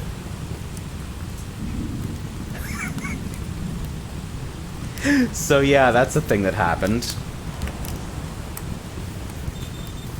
And to their credit, they offered to put me in another pool, which I wasn't able to take because I didn't want to commit to extra stuff on a day where we had plans to do other things. And when that didn't work out, they offered to refund me, which they did. They refunded the difference between a competitor pass and a spectator pass, as well as my as well as my Unist entry fee, because it was the only tournament I entered. And they did this with pretty much as the fastest possible turnaround I could expect, and very respectful the entire time. And it's like, alright. Like, you did the best you could, given this fucking complex situation, where, like, people who were not directly connected with the running of the event were acting as interim staff. You did the best you could. I respect it. I understand that there are fucking horrible scruples here. You did your best to make it right, even when things went wrong. Good shit. But, like, there are so many situations like that that happen during the fucking organization of an event. Oh, I missed the pad. Nice. Oscar says, AJ, if you ever have the resources and shit to run an Elsword PvP-focused private server, I'm already supporting you with Twitch subs, but I know to do it more. I like the idea of having a private server that literally just fucking jumps you to max level and, like, has nothing but fucking town vendors selling, various pre-balanced sets and whatever fucking shit you require for, like, free respecs or whatnot. And literally just being an experience entirely for Arena. I have very little experience with working with illegal reverse-engineered beta clients. Hehe. Remember when there was an official release of Elsword Void that left a development feature in where you could click on debuffs to turn them off? Hehe.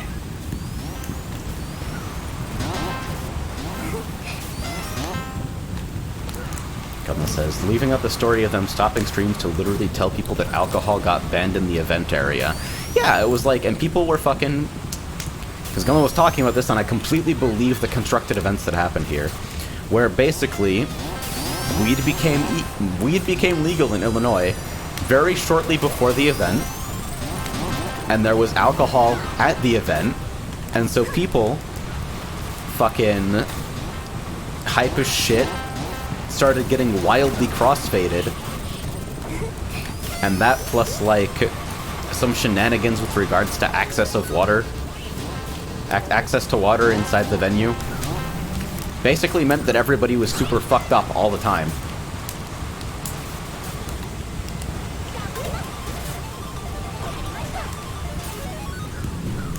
And so after the third ambulance got called and people started fucking staff areas started getting swarmed with dudes with flashlights, they actually had to stop every stream to fucking tell people alcohol is banned in the main hall. Alcohol is banned on the floor. Do not fucking bring your booze here. If we get another ambulance called, the hotel has told us they will shut the event down. That's like, alright. You know, you get one person dying to dehydration, 2 people fucking hurling on the event floor, it's over. And Frosty was still, like, I didn't get to spend as much time at the venue as I'd like. I fucking spent a lot of time at Round 1 during that time, honestly. And, I spent a good amount of Day 2 feeling pretty under the weather. But even with all that, even with all the myriad fuck-ups involved, it was still like, would I go to this event again? Yeah. It's apparent that y'all know what you're fucking doing. It's just sometimes circumstances are fucking bad. But hey, at least you don't have to add Waterfall Swiss to the mix of this shit, right? The unrunnable bracket format, apparently.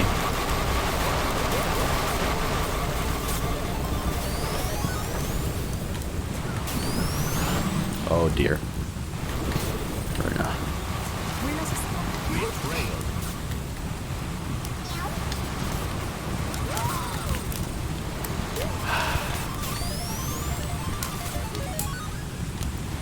Elsword was a longer game to run than Smash, and that's amazing to me. Like, Smash runs over at every game that's not legitimately, like, specifically a Smash major, and Elsword runs, like, twice as long as that. It's fucking crazy how badly it can be organized, or at least how badly it could be organized back in the days when I was playing. The game has a spectator client now, which helps a lot. Or a spectator mode. It always had a spectator mode, but would you fucking believe it, right? This is the really funny shit. You know how the spectator mode was implemented? It was basically a third team without, like, victory conditions hooked up or anything that would spawn in, like, the Z-axis background of stages. So you'd have, like, the GM's characters just barely visible spawned on top of some fucking scenery element. And that's how spectator mode was done for a really, really long time.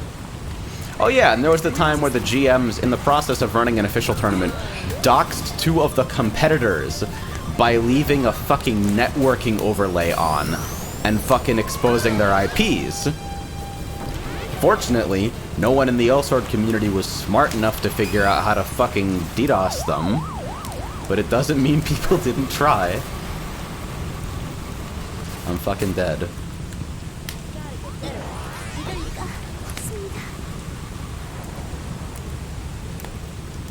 Masky says, the great frozen threat DDoS. Literally, fucking getting a screenshot from Frozen, where he has like 15 command prompt windows tiled, all fucking ping-T'ing those exposed IP addresses. Fucking awesome.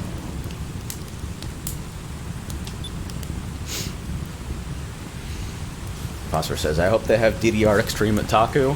Okay, so two things about Taku logistics. One is that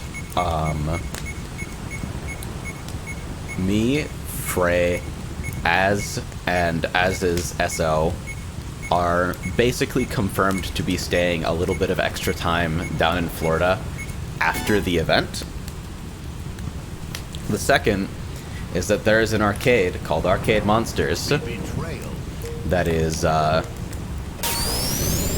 within like 30 to 45 minutes from the main venue, that has a fuck ton of retro games, a fuck ton of rhythm games, and a $16 door fee with free play on all the machines inside. So if we don't hit that during the event, we're fucking hitting it after.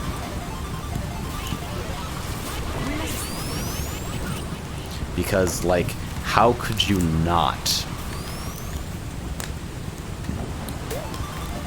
Oh, and they also apparently have Chilean street food, for some reason. I'm gonna do window skip even though there's no reason. Whee! See, like, I should have held one of these sneakers to do the fucking over the back cut, but I love window skip. Bastard! Well, now my race is ruined, maybe.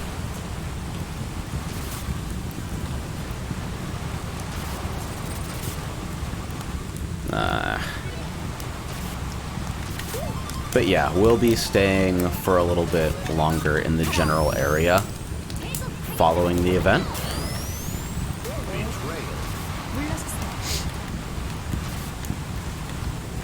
I don't know if anybody else is working out similar logistics, and to be perfectly honest, we didn't plan for that.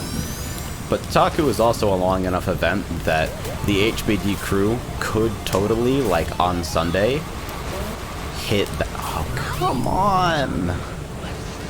Could totally hit that shit. And honestly, like, I expect Pump and U-Beat and shit to be in the fucking arcade room at Taku like there was last year. Something of a similar nature. I'm the best, by the way. But it's hard to argue with a selection and value like that place seems to fucking offer. So I would like to give it a shot. Wait, what the fuck? I won? Honeybee. Yeah.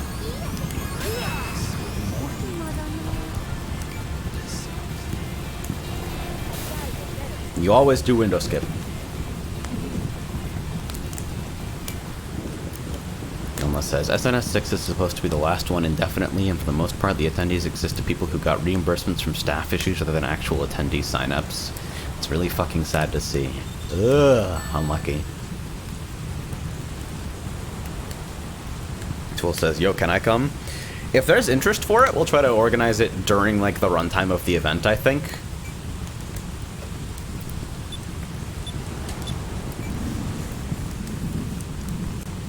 I think the speculative plan would probably be something along the lines of, if we wanted to do it during the event, we would do, like, the HBD stream, the Sweet stream, probably Saturday night, and then Sunday, after, like, watching the last of the top 8s we wanted to watch, we'd head out, since it's open until, like, 2, I think. Although, if we wanted to make a whole fucking day of it, that might be different territory. Who among us is making it out of pools? Like, Ragnell? Well, that depends on scheduling, too. I don't anticipate myself entering anything other than mini clear, and I think, judging by what I saw of Frey's pools playing Smash Ultimate at Frosty, I think I should probably enter Ultimate at fucking Ziotaku if it's offered. Betrayal.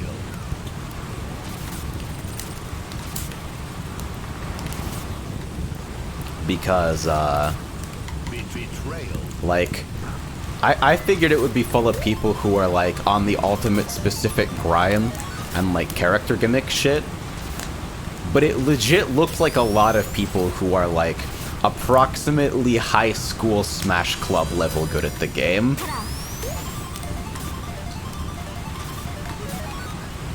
And if I just entered to fuck around and see how well I could do despite not playing the game at all, I think I'd be satisfied with it, provided I actually have the chance to, like, engage with someone. Obviously, Skullgirls exists in a realm where you can just fucking shut people down completely. You can't do that shit in Smash in the same way. Even the best players in the world can't stop you from playing in the way that even, like, a moderate skill gap can create that situation in, like, tag games.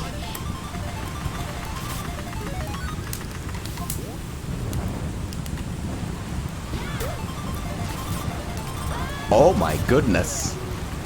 That was a fucking snipe and a half. Oh.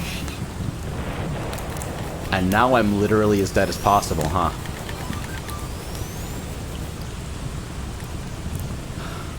Wow. What a shot.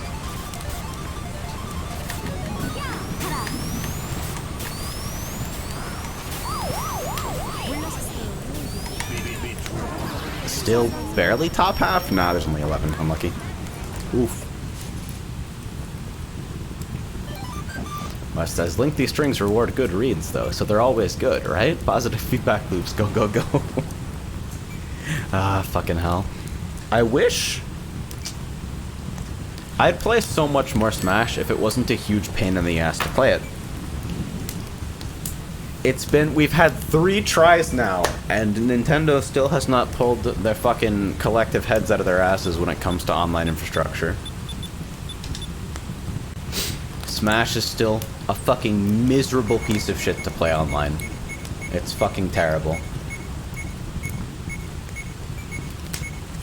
It legit feels like nothing has meaningfully changed from the days of, like, playing Brawl Plus on Wi-Fi because it technically works as long as you're on the same build. You know? It legit feels like the exact same experience. Betrayal. Mikoto Spark asked, did I miss Raid? Nope. Raid is in about 2 hours. I will probably take a brief break before then to grab some leftover rice because I made a very American meal. And, wow. And prepare for... Holy shit. Okay, well, Savage Prod can't be as bad as this, right?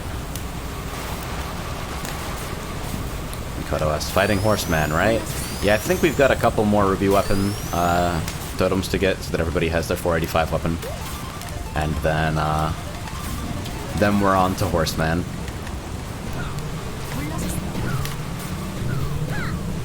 Come on. Fucking jaws everywhere.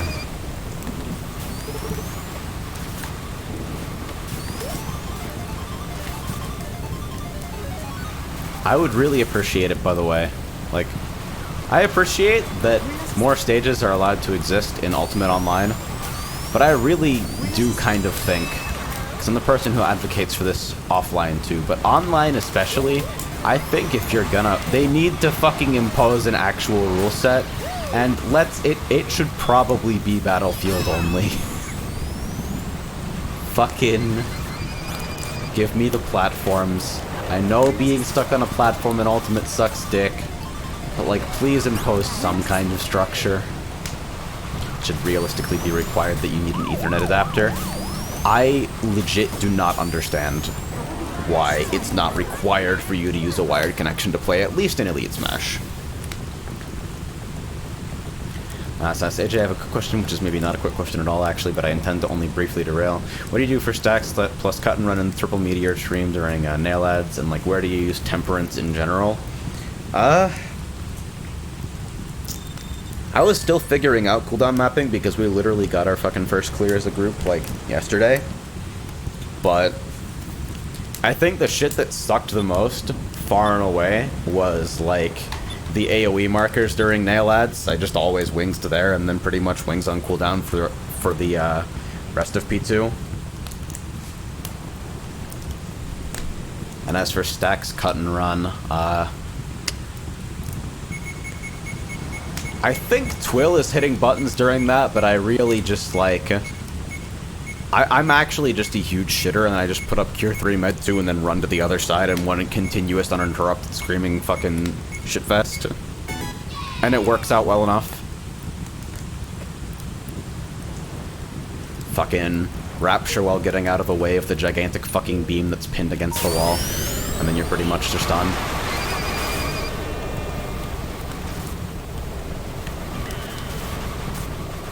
Rugas, where's Taku or whatever, where's Smash and you guys? Taku seems to be the unofficial HBD meetup of 2020, and it'll be in Florida in September. So, fucking southeast United States.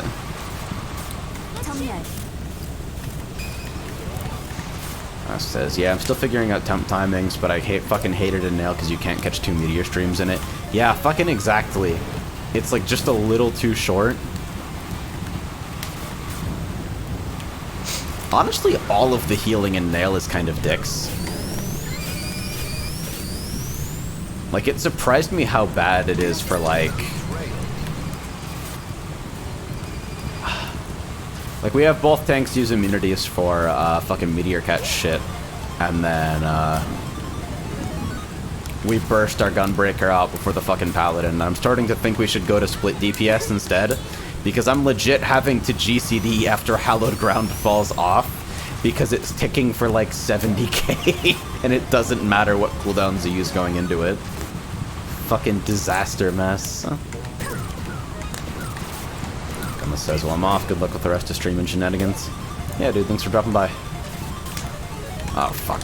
Get me out of here.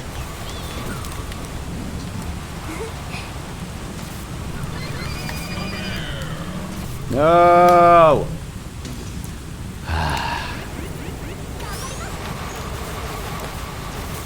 What the fuck? Come on.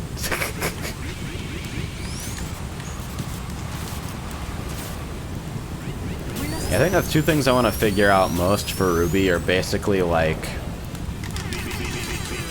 I want to fuck around a little bit more in liquefaction to actually get something that isn't like literally 6 dias in a row. And then I need to optimize for cut and run stacks because I feel like I can save a GCD and just in general, really weird fucking melee timing for the whole fight. It's kind of funny that it's so short and trivial that it doesn't actually matter all that much. Like, our fucking Sam literally said, I don't want to rotate for melee uptime during liquefaction. I don't care, it's too hard. And I'm like, okay. And it doesn't matter at all, of course, because the check is so incredibly fucking lenient and the fight has nothing going on. But, like, fucking fuck.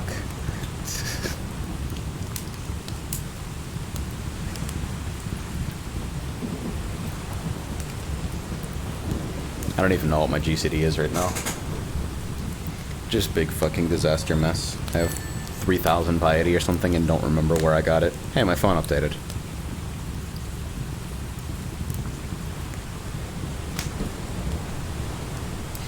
I think the best fuck up of last night on Ruby was when was it Saki ran under Ren's meteor, our fucking red mage, jumping under a meteor because they don't think the gunbreaker's gonna make it in time.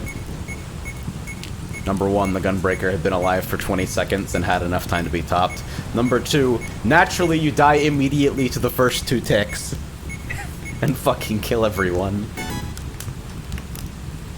Since it turns out if you have that Vuln on you, the fucking follow-up... It's not a black screen wipe, but it may as well be. It went through like tank LB2 to deal like 200k damage.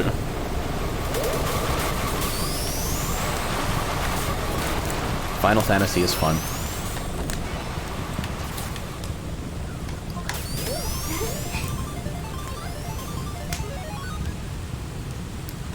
For Liquid Major Scuffed, and I used like Enter Lily Skill or Regen Fuck if I know. Swift Glare, Plenary Rapture.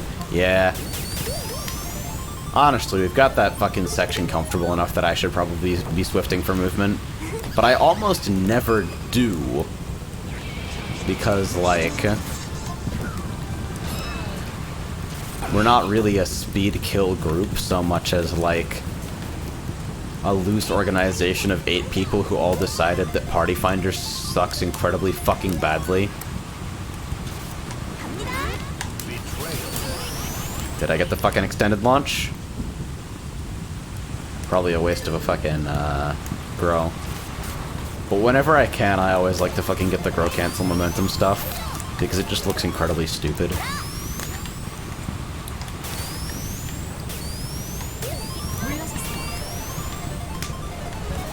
But yeah, Final Fantasy's fun. I, spent my entire weekend clicking on rocks, and became 13 mil richer for negligible effort and, like, a podcast or 2. Fuck, fuck, fuck, fuck, fuck, fuck, fuck, fuck, fuck, fuck. Oh my god. This is the worst.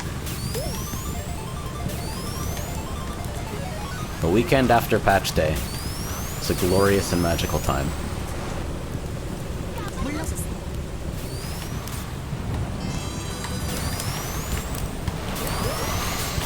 $13 mil richer plus, like, contributed a couple mil towards crafted gear for the entire static. So we did alright. Holy shit, this is bad. Flat Pack killed my entire family.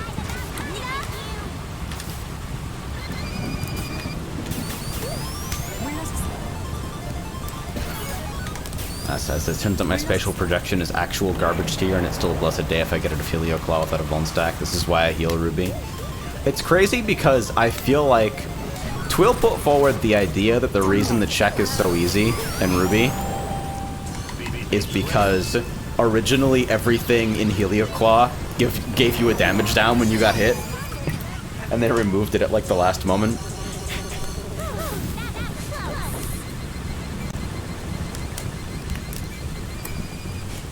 When they realized that literally no one could actually dodge it in testing. Like, Helioclaw is legit the hardest mechanic in the whole fight. I've gotten it to the point now where I can usually, regardless of fucking bit lasers, I can usually do it stackless, but every once in a while a pattern crops up that makes me really question myself. Hikari says, I'm wondering, is it possible to code the same kind of sideways graphics did as in MK8 in this game? I know I've seen some maps with upside down ceiling driving, but would it work sideways? Alright, I'm about to ruin your life, right? Flip Goop Station, the one with the upside down fucking gravity flip segments? That's a camera trick. You don't actually go upside down, like, ever. It's the reason you pass through an opaque barrier, is that it actually flips your camera.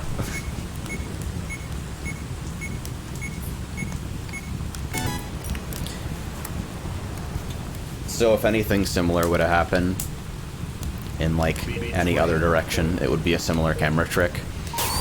The game's physics model does not really support the idea of arbitrary floors, or arbitrary floor directions.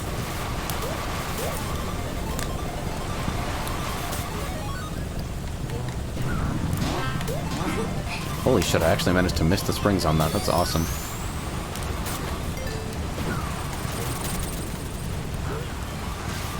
Says, I played Bard and Ruby the other day, and it was honest to God the easiest game of my life. So I did the new dungeon in 5.2 today, and it actually made me want to quit healing. Like, I legit no longer want to play the role outside of, like, 8-mans and maybe, like, Stormblood 24-mans.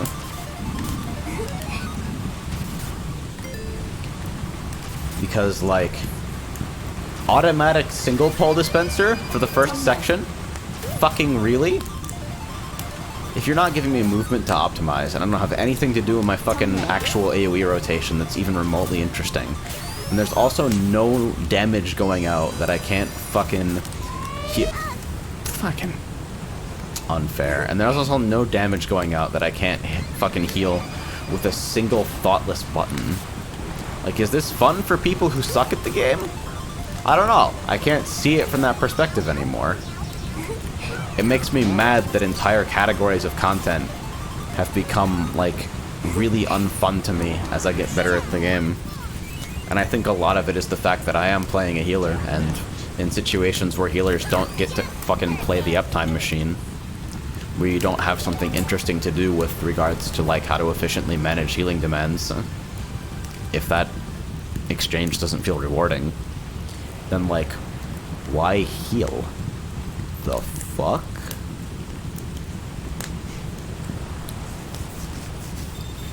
And then I fucking push mech to level 35 out of a leveling roulette. And I overheat and I hit heat blast 5 times and I'm like, oh yeah. I was like, fucking, of course, why would you heal? Fucking why?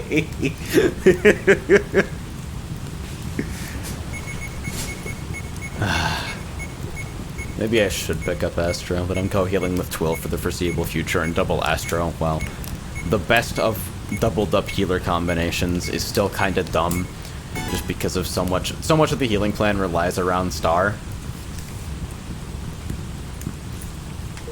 Husky says jump mech. I'm considering it. I'm actually seriously considering jumping mech and Astro, like yesterday. All of my Twitch payments are currently being held for fraud, or I would probably have fucking already done it. But when I say held for fraud, what I should probably be saying is held for fraud protection. But what I really mean is this fraudulent fucking website saw one vaguely sketchy looking Amazon Prime transaction and decided to not pay me for 2 months. So, this is what your shit's going to. Whales of the world.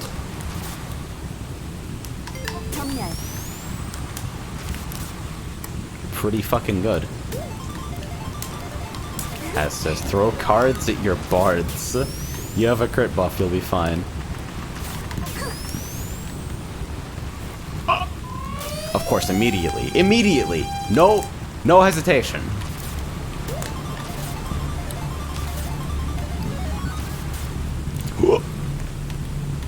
God damn it.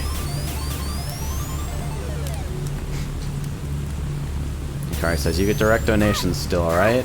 Yeah, it's only Twitch payments that are actually, like, held by Twitch in any meaningful capacity. Patreon payouts, outside of, like, one disaster month where nobody got their payouts on time at all, Patreon payouts have always been very timely for me. They'll happen in, like, absolute maximum of 1 day late. And, Streamlabs actually doesn't take anything off the top of your shit at all. So it's literally just like a front end for you to do PayPal shit, and PayPal transactions are typically, well, if you use PayPal, you know how instant they are.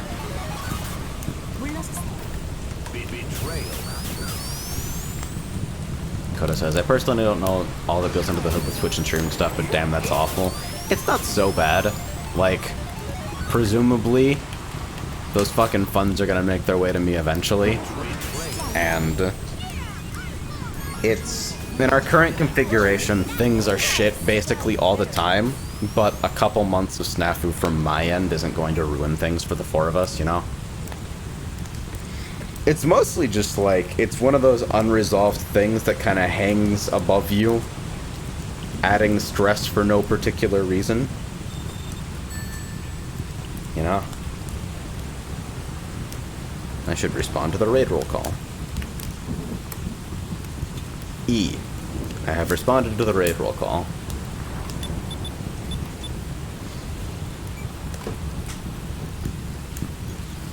And says, better than owing Amazon when someone donates 20k then refunds it 59 days later. Exactly, right?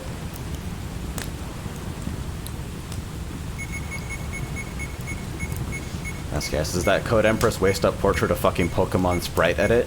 Not to my knowledge, considering I fucking commissioned the artwork, but if you have a side-by-side, feel free. Oh, I've never seen the Encore palette of this. Huh.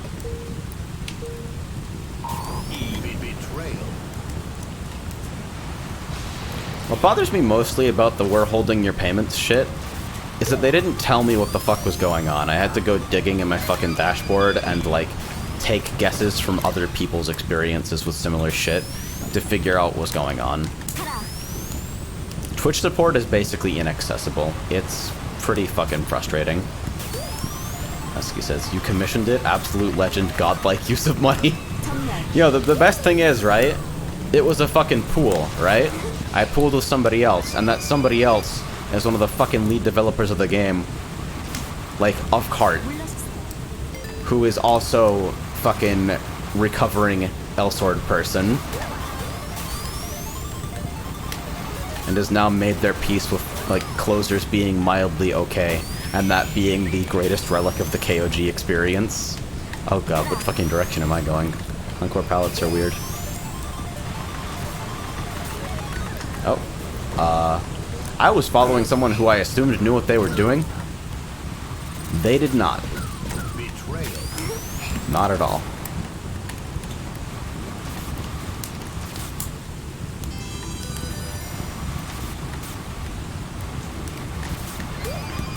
But yeah, fucking pooled commission with one of the main Kart crew devs.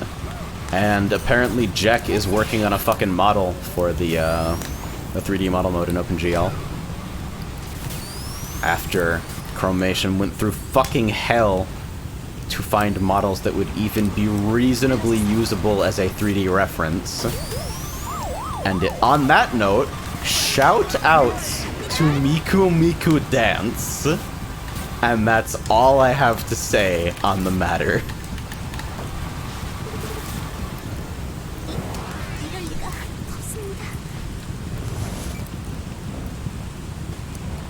Oh, come on. Yes, thank you. I really thought it was going to be one of those things where you desperately need to sneeze, but don't. There's no water in here. I'm going to come back and continue talking about my recovering addictions shortly, but I need to refill this shit. Music warning. Okay, anything but that one right now. Alright, which direction we going?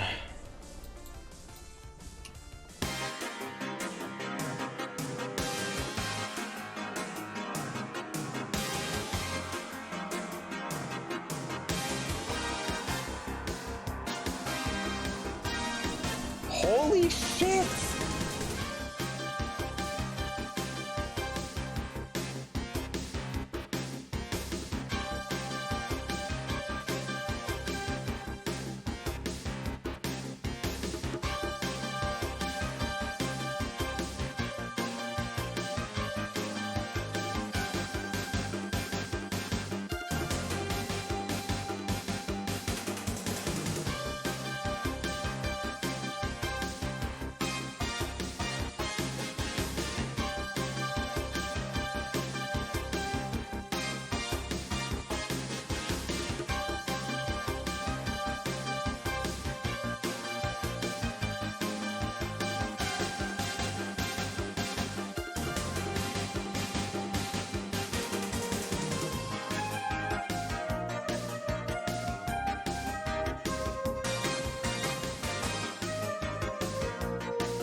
So, update. While I was upstairs, I realized I was hungry as shit, so I'm gonna fucking reheat some rice, so it might be slightly longer.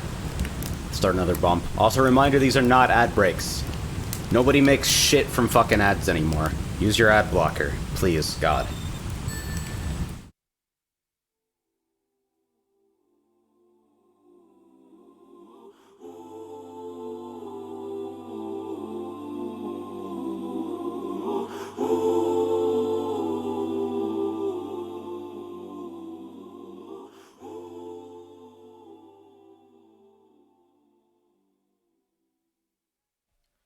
東に向いてるプライン目がけて差し込んだ光に瞳を開いたら昨日の暗闇を濡らしてた雨音かすかに思い出して表はきっと透き通るような空の色慌てて飛び立つ翼よ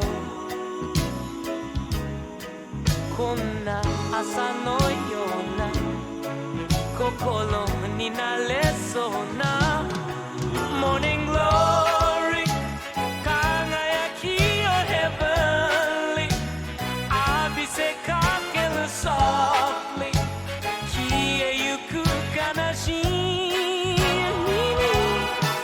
モーニンググローリーいつの日にも surely 君のそばに dearly 愛はあるから昨日の夢覚めずにまで寝ぼけている街並みさえ動き出すよほらもうすぐにこんな朝のような心になれるならモーニンググローリーいつの日にも surely 君のそばに dearly 愛はあるから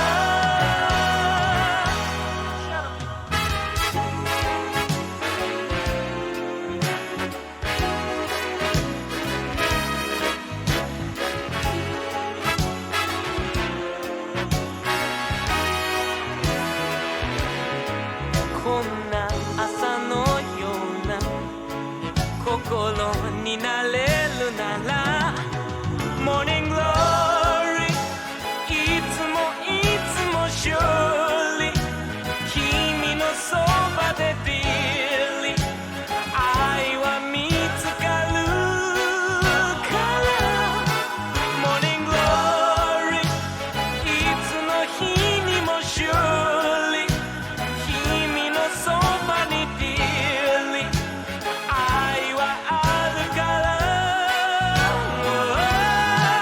モーニンググローリーいつも surely 君のそばで dearly 愛は見つかるからモーニンググローリーいつの日にも surely 君のそばに dearly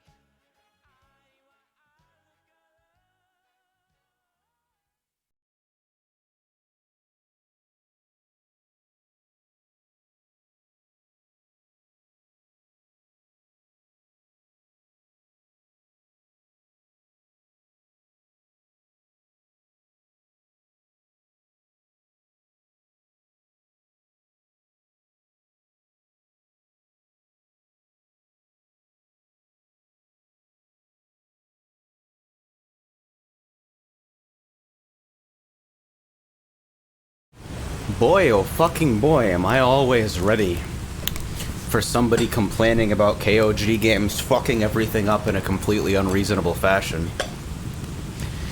Gonna turn off my camera for a bit so I'm not horribly fucking self-conscious.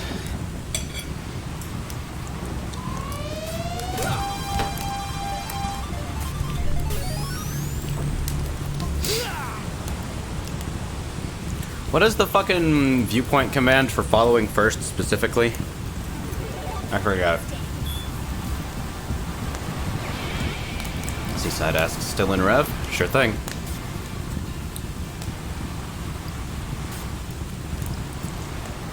Because I come back to conversations about Kurt's Pell and fucking... Apparently they've made an update to the game that literally took your skills away and made you grind for them again. Gives me some fucking powerful Elsword skill tree revamp energy. Remember all those tools you liked? Nope.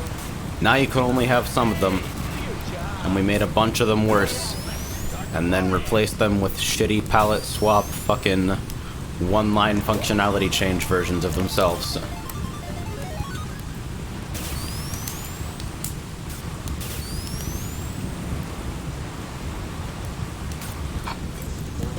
High kick versus back kick was hilarious. They were literally the exact same button, except one of them decreased magic attack and one of them decreased physical attack on hit. And the debuff was so short that it would almost always be completely gone by the time your combo was over, even if they broke early.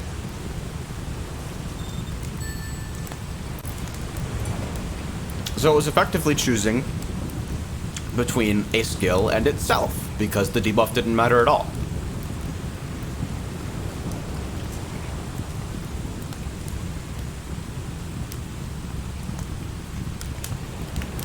Getting fucking war flashbacks to Ice Ball shit now. Ice Ball EM. Ice Ball EM was never good, but it was horribly fucking frustrating to play against.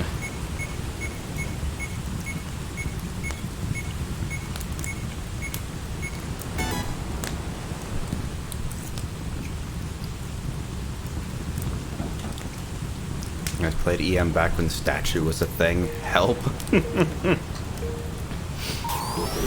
I remember that shit.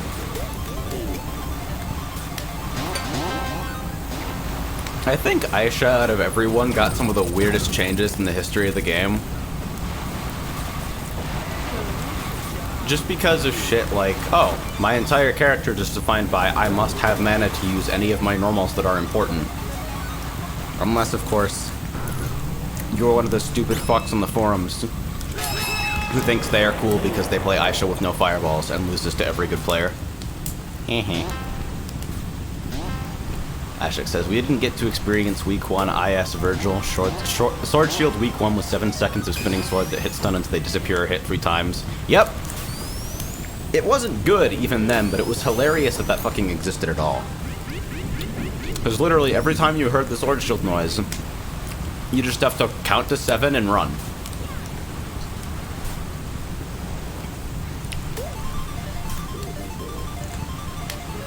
Fucking nightmare realm shit.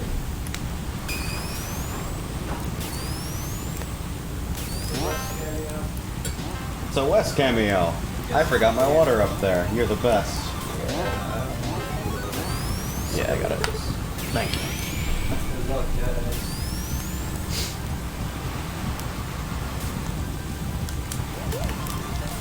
I wonder how long it would have fucking taken me to notice that my water wasn't here.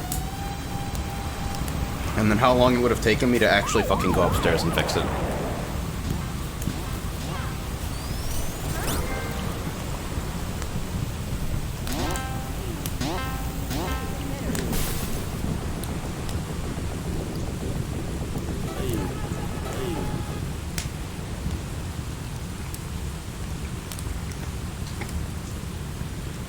Ash now says, just polishing up these adjustments to Hue Seeker. Cool shit. Yen apparently found a way to get the binary size down. That hopefully fucking works. I figure while I'm eating, maybe I can see if it runs. Let's see. Let me...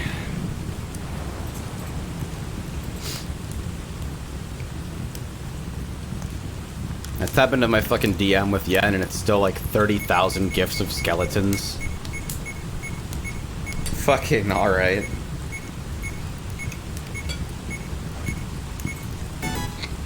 You have chosen to open huseeker.exe. Nice virus!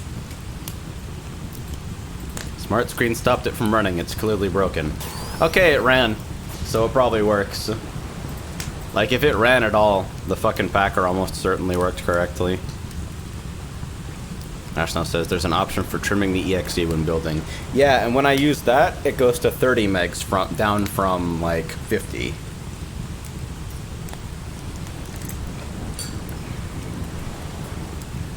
There's trimming, and then there's another fucking thing you can do regarding, like,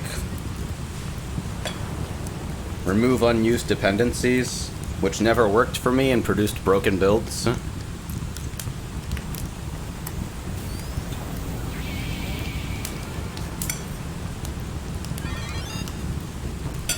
It's like there's some fucking third-party linker thing that people suggested here and there as well. I think the funniest fucking thing that I saw was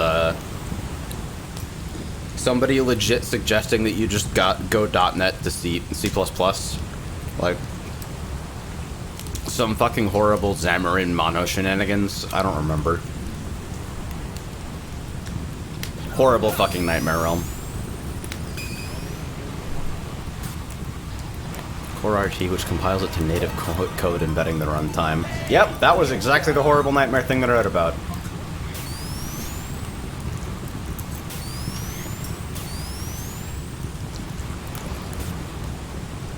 Fucking hilarious.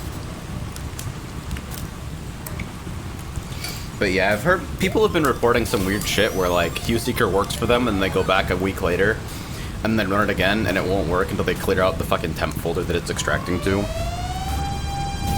Which makes no sense to me because it's happening before any of my fucking code is even touched, so.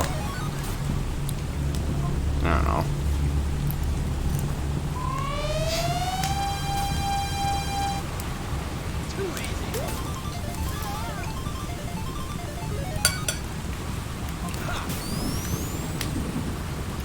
I do like the theoretical idea of this ship being cross-platform. It's super funny though because the actual Mac and Linux player base of this game is hella small, of course. But then there's the wrinkle that comes from the fact that people actually have no clue how to use computers at all. And so you get people who can't figure out how to run the Linux version of the game, deciding, fuck it, you know what'll be easier? Running the Windows version in Wine. And then they ask for support on the Windows version and explain that they're running it in Wine like 20 minutes in. And it's like, fuck you. Fuck you, fuck you, fuck you, fuck you, fuck you. Why do you do this?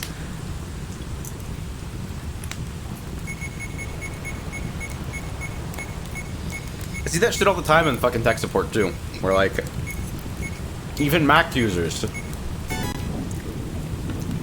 will ask a question formatted like, hey, the Mac version doesn't work for me. Completely vague description of the problem. So I tried using Wine Bottler on the Windows version and got incredibly specific and detailed description of the problem. It's like, what the fuck? You're going about this the wrong way, my man.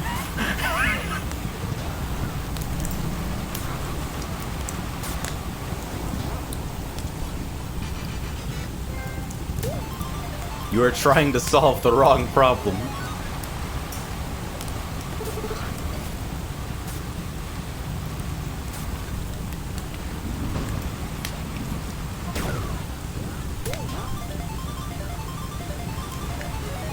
Is that XY problem? I guess it is.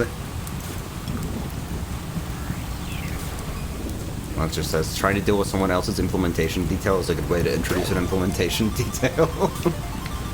Yeah.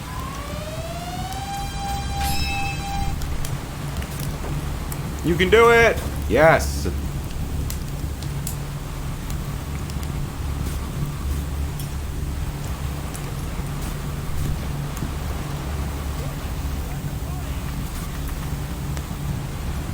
Man.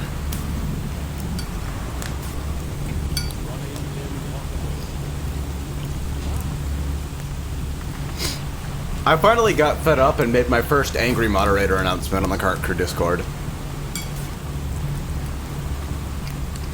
Because I've become so fucking disillusioned with the Twitter dogpile get his ass mentality whenever somebody posts something that's like slightly misinformed.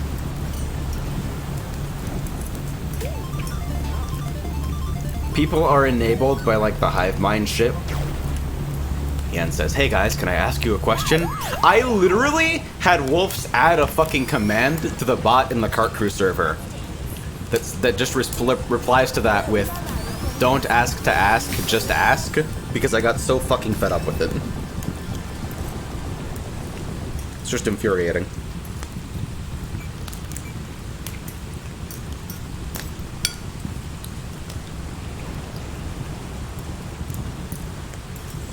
Actually makes me unironically mad.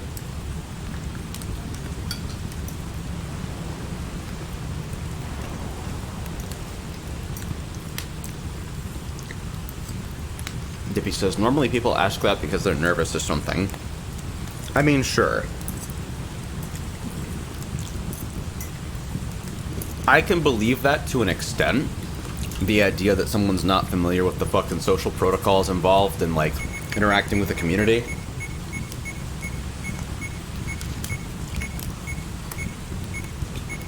But I also see it, and I think this is an accurate reading more often than you would think. I also see it as, hey, I want to ask a question, but don't want to do any personal fucking work to figure out the answer until someone can spoon feed me through every step of the process. Like, can I ask a question is usually followed by, is there a YouTube tutorial, or can you get on voice call, or can I screen share, or can I DM you? And it's like, this is disrespectful and it's a bad way of solving your problem. Fucking fuck. Be better. Ah. Be better, guy who lost.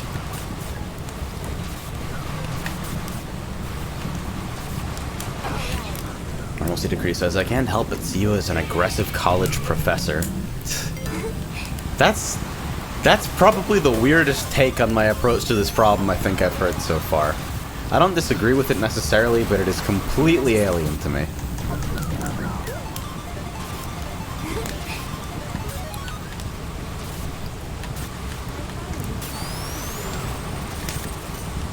I want to teach more, just like in general. Because I feel like I'm slowly acquiring reasonable amounts of specialized knowledge that is useful to like very particular niche sorts of communities, or like people with very particular interest overlaps. And the hang-up that I always run into when trying to like put together resources intended for people to learn from is that knowing how I got to where I am, it's so hard for me to imagine somebody who is capable of putting in the effort required to figure things out, who can't just do the same things that I did.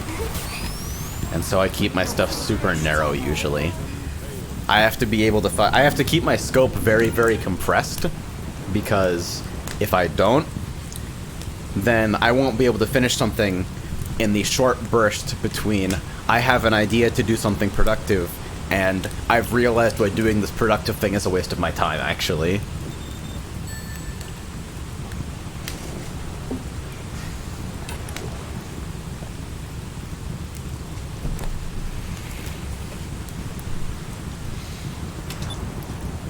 I like to teach, but practical frustrations about the value of the information, the value of my own viewpoint, and whether or not people are currently respecting my time makes it a weird prospect sometimes. I have a weird fucking relationship with that sort of shit on the internet.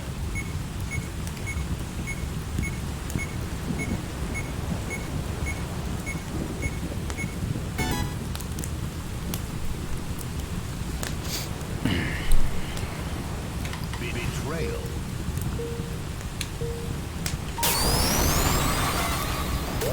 I think at some point I'd like QSeeker to completely replace the in-game server browser for people who want to do that. Like the flow, instead of open game, check servers, join server, is open QSeeker, check servers in a way that's not broken, launch game with a connect argument after having downloaded all the files. 10 months from as seems shorter and or longer than that somehow. Ah, I see. You also suffer from terminal, I don't know what the fuck time is. Here it's common among distressed, incapable homosexuals like myself. Because to me, Ashnaw's working on a fork that uses the QCC listings, and I think that's a step up, but it's not something I wanted to personally put work into because it would never be anything but a stepping stone to what I actually want to do, which is the ability to check running netgames from that sort of a list. The ability to see what servers are populated and where you should be if you want a game that's already in progress. That's important functionality to me as part of that workflow. And so I hadn't bothered to do anything that like fucking retrieves a list of servers from my website because I should probably be fucking getting the full server status readout that the MS is displaying already. Oh, what the fuck?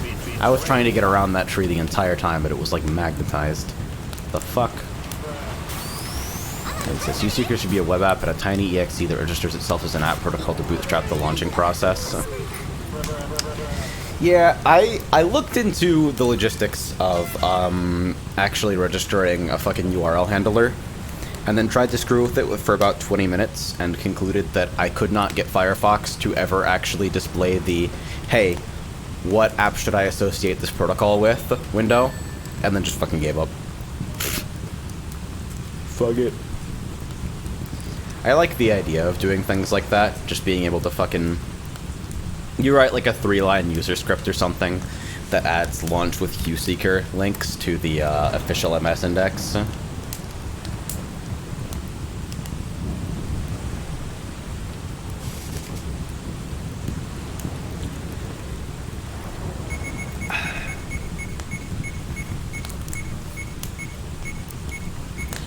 Rock says, everyone's favorite launcher, Uplay.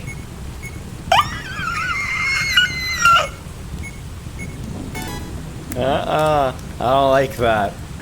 That one's real bad. I'll let it play out just because it's been so long. Maybe it's become fun while I wasn't looking. Narrator, it did not do this.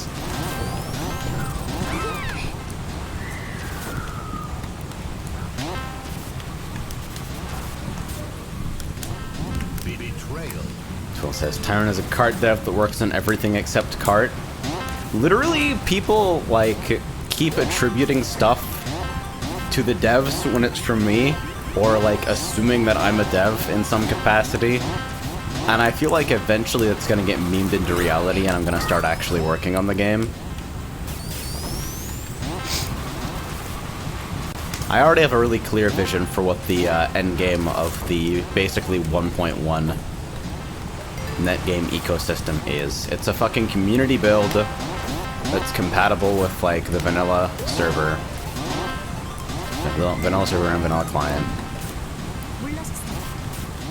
That basically just has fucking HTTP downloads in it. That's it. That's like HTTP downloads and the ability to sit there and wait on a server with joins disabled instead of immediately telling you joins are disabled to fuck off. Because then, holy shit, then all of the... What the fuck was that angle? Then all the practical issues with join guard are resolved because you can just fucking queue up and wait for a server to open while maintaining the exact same level of gameplay quality that it assures currently. And with HTTP downloads as like a thing that servers, modded servers can expose if they're using a similar build, there's not even any need for a fucking external launcher or anything. think at that point the only thing left to fix is the way that the in-game server list caps out at displaying a certain amount of servers. And then you're golden. You don't even need any third-party tools. Not really. The third-party tools really only fucking exist because like, it's trivial to implement something like join guard in hardcode as well. Hell, fucking Ashnell's already done something of a half measure between that and, like, the more accessible open server sort of thing. Where when you join, it just fucking puts you into wait to join state, where it doesn't actually send the game state to you, or at least not a full copy. And the theory is that that should help with stalls to some extent, but not completely solve them, while still making it easier to get into game. And after screwing around on like RDX Experimental and shit, a couple different places running that, I've come to the conclusion that it does do that, but that it's not enough for me because I'm fucking anal about gameplay quality and want shit with absolutely no freezes whatsoever. And says, I mean, apparently I wrote Overparse now and almost got a working clone of Congo market prices. Fuck. God. What's gonna happen to me if I actually start playing PSO2NA? Am I gonna have to fucking get back on the tooling for that and get myself fucking ostracized from NA as well? Betrayal. Betrayal. Because legit, that was what killed PSO2JP for me. Less, like I can point to a lot of shit, but it was mostly just that Sega disliked my vision for, like, a tool that would legitimately help players enjoy the game more. They disliked my vision of this so much, but were so technically incompetent that they couldn't actually fucking stop it, that instead they just scared my entire audience, the people that I was trying to help, into never using the tool, while changing absolutely nothing about the fucking fringe communities using it to fucking harass people, or like top teams using it for performance analysis. National asks, wait, what tool? So, a guy named Variant wrote a damage dump plugin for Phantasy Star Online 2 that basically just spit out a CSV of damage events and shit in a way that it could be parsed by a plugin he wrote for Advanced Combat Tracker, which is a damage parser used for, among other things, EverQuest 2 and Final Fantasy XIV. And I saw the ACT shit, and I'm like, okay, this is cool, but it has some issues with ally detection because of the fucking super generalized way it tries to do it. And the footprint is not great, the performance is pretty rough on older machines, and it includes a lot of redundant features that aren't useful for the average PSO2 player. So I'm gonna instead write a piece of shit console app to prove that I can do it, to parse basic damage statistics from a CSV like the one that Variant's plugin generates. And once I did that and proved to myself that I could do it, possibly as a prank, I fucking bolted a bunch of Windows Forms components onto it, screwed around a little bit longer, bolted a bunch of fucking WPF components on it, called it Overparse, and unleashed it upon the world. And the immediate result is that a whole bunch of fucking people who previously didn't have the fucking spoons to set up ACT know how to super streamlined way to access their fucking damage information. And a lot of people used it to get significantly better. And a small amount of people used it to harass people on 2chan. And, well, Sega didn't take exceptionally kindly to that. And to this day, it is the only third-party tool that they explicitly moved outside of their gray area territory. Like, typically stuff like the English patch and a lot of cosmetic mods and camera adjustment tools like ArcsMod tool and stuff like that. They were against TOS, sure, but Sega never fucking hunted for them. You'd never have anything bad happen to you if you used them. Overparse, and like Overparse basically specifically for a long time. They only got around to fucking screwing with the tooling related to it much later. Was the only thing they ever bothered to make an official statement about, moving it outside of the gray area into the ban area. This despite the fact that, to this day, I don't think they can detect it. Not that it would be super hard to just fucking locate the logs folder in your PSO2 folder and ban everyone with a CSV in there, but they won't do anything like that because the fucking potential for false positive shenanigans of people who are no longer fucking behaving poorly, or even people who, like, got a fucking install copied from a friend or something. They'd never do something that drastic. Betrayal. National asks, how would you harass people using something like that? Well, you notice people who aren't fucking doing anything, and you tell them, hey, you're not doing anything. I don't think you should play a multiplayer game like that, and I'm going to tell people that I play with not to play with you. And this is harassment. Okay, that's a little facetious. Sometimes it was legit bad. And I don't think the idea of a community blacklist is especially fucking helpful in any meaningful context. Nor do I think that it really benefits anyone to fucking bitch on Twitter about your MPA being terrible or get people riled up to fucking go find some streamer or high-profile player and fucking have your entourage bothering them about subpar performance in a tower defense or whatever. But yeah, it was... I maintain data's data. I did my best to design something that was not only easy to use, but that presented the data in such a way that there was no, like, judgment applied to it. I didn't present useless metrics. I did my best to adjust the data in a lot of different ways for, like, support players and, like, rideables in tower defense in particular, to account for the actual usefulness of, like, a given player's actions in as close to a reasonable way as I could possibly arrive at, I think.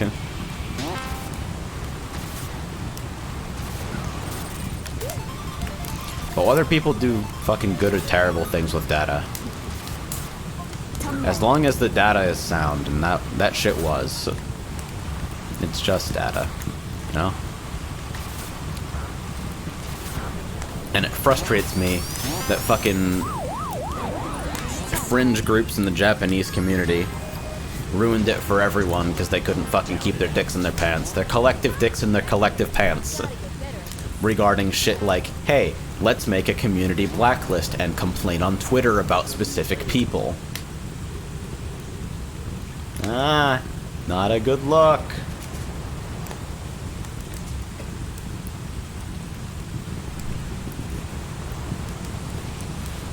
And I mean, like, I'll fucking do bits in Final Fantasy where I see somebody who, like, walks in without a jobstone or doesn't know how to AoE or whatever.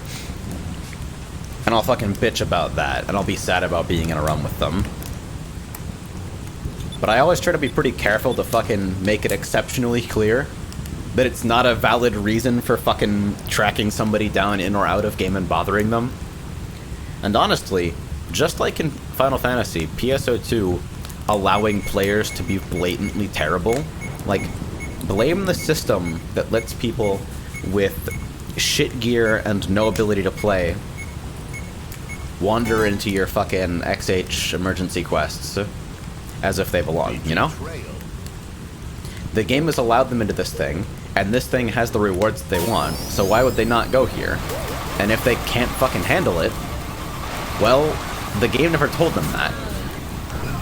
And it never told them what they're doing wrong, either. Because PSO2 in particular, I think PSO2 is an easier game to be bad at than Final Fantasy. Because in PSO2, not only do you have to be good at an action game, but you also have to be good at building a character and doing, like, RPG fucking efficiency calculations regarding, like, attack selection and shit. You have to be able to play an action game well enough to not be dead and hit enemies with your attacks.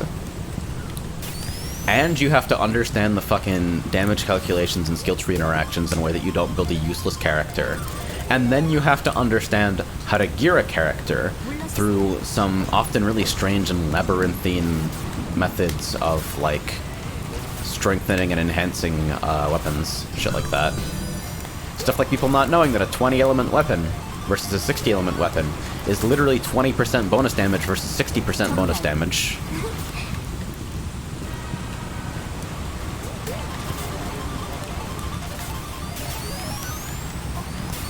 And the fucking mess that is new type grinding. Let's talk about that.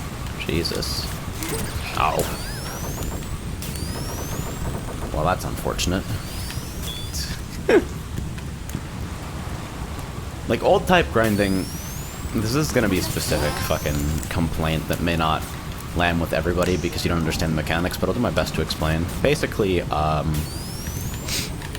weapons in PSO2, before a certain time, you enhance them in one of two ways. You could either throw a consumable item called a grinder at it, and you fucking get grinders hand over fist, and they're not hard to acquire.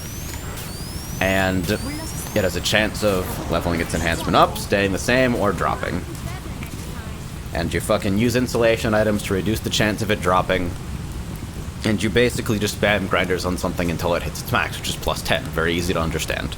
You have that, and then you can combine extra copies of a given weapon with the same element as the one you want to use to raise its element value, which gives you fucking percentage bonus damage as that element. And it was very easy to understand. You acquire an item, and you spam grinders at it until it's plus 10, and then you fucking max elemented it, and then you're done. Very, very fucking simple. These days, maximum enhancement level is plus 30, except it's actually plus 35, because every time you feed an extra copy of a weapon to itself, not only does it interact with the attribute value, but it also raises the fucking enhancement cap. And in order to enhance stuff, you don't use normal grinders anymore. You use this fucking bastardized disaster system where you're feeding fodder, basically. You're feeding various different types of weapons with various degrees of efficiency depending on the fucking star rating, etc. You're basically feeding like hundreds of items to the same item to raise its enhancement level. And it's not like grinders where you just like have a fucking massive consumable stack and you always have a billion of them. You're managing like individual fodder items in a 50-slot inventory and limited storage space and like a market that makes it a pain in the ass to search for things. And you have to manually fucking feed weapons all the way up, and then you start slamming duplicates, and then you feed more weapons, and then you're done. And attribute value still exists, and the affixing system still exists, which is Jesus fucking Christ if you can even begin to, like, you don't even have to affix in any meaningful way to have decent enough gear to, like, do reasonable damage in the game. You can literally zero slot and be pretty much fine, but the affixing system, a fucking disaster mess. In the past, the distinctions between like crafted armor and crafted weapons and how you could craft an item and spend money to make it worse because it fucking applied a it removed a fucking hidden statistic on the weapon with regards to its damage variance, and how the entire process of improving gear past like a high-end point is literally just wait for boost week and then throw away millions, gorillions on fodder with like random chances to fail. Gearing in that fucking game actually made no sense. And they made it worse consistently over the lifetime of the game instead of better. They made it more annoying to interact with, and they made it take more time to fucking do everything.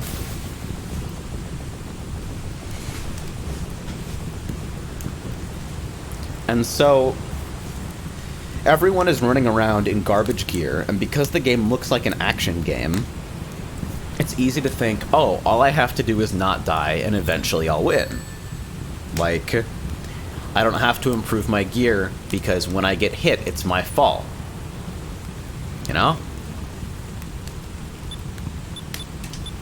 And so people get this idea when they're doing solo content, well, my gear is good enough because I can clear things.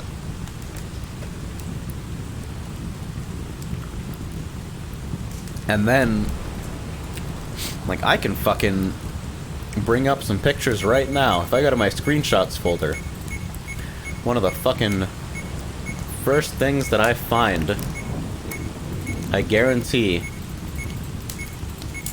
is going to be a parser screenshot somewhere in here.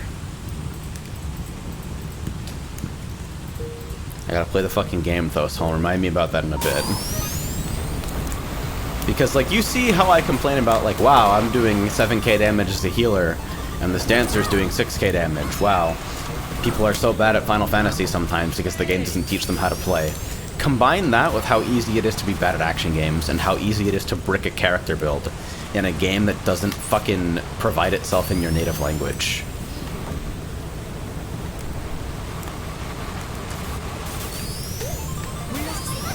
Fate says parser, oh no, in PSO2? Yeah!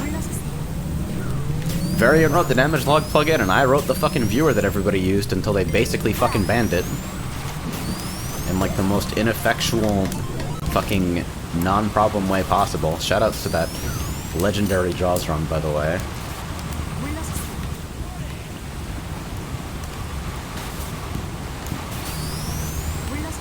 Kumakaya says, I'm guilty of this. I have decent gear like Atlas Extreme and Lightstream, as well as some 13-star units without any good affixes.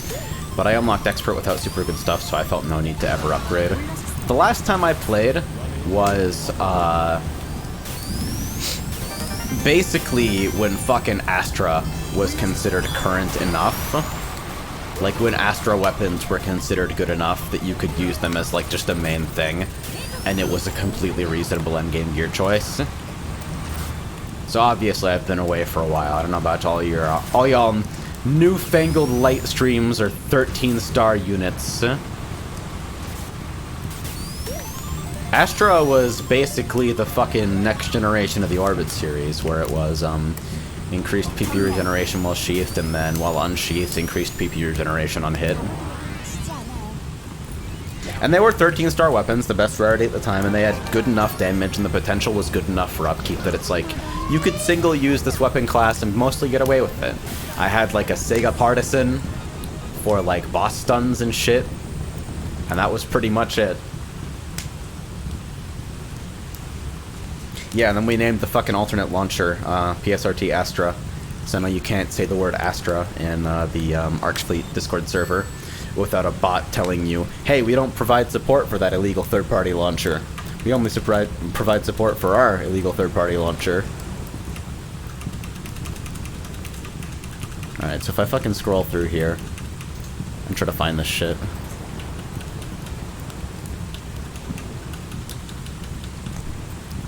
Is it gonna... no, it's not gonna fucking file name label this shit. But yeah, just like, let me bring this shit over. Here's your reference, right? Here's a fucking screenshot of the last version of Overparse that I worked on. You see how easy it is to be shit? That gap can't happen anywhere else. It's so easy to be catastrophically bad that you can, like, be less than 1/12 of a player because of gear, inexperience, deaths, the inability to play the action RPG, you know?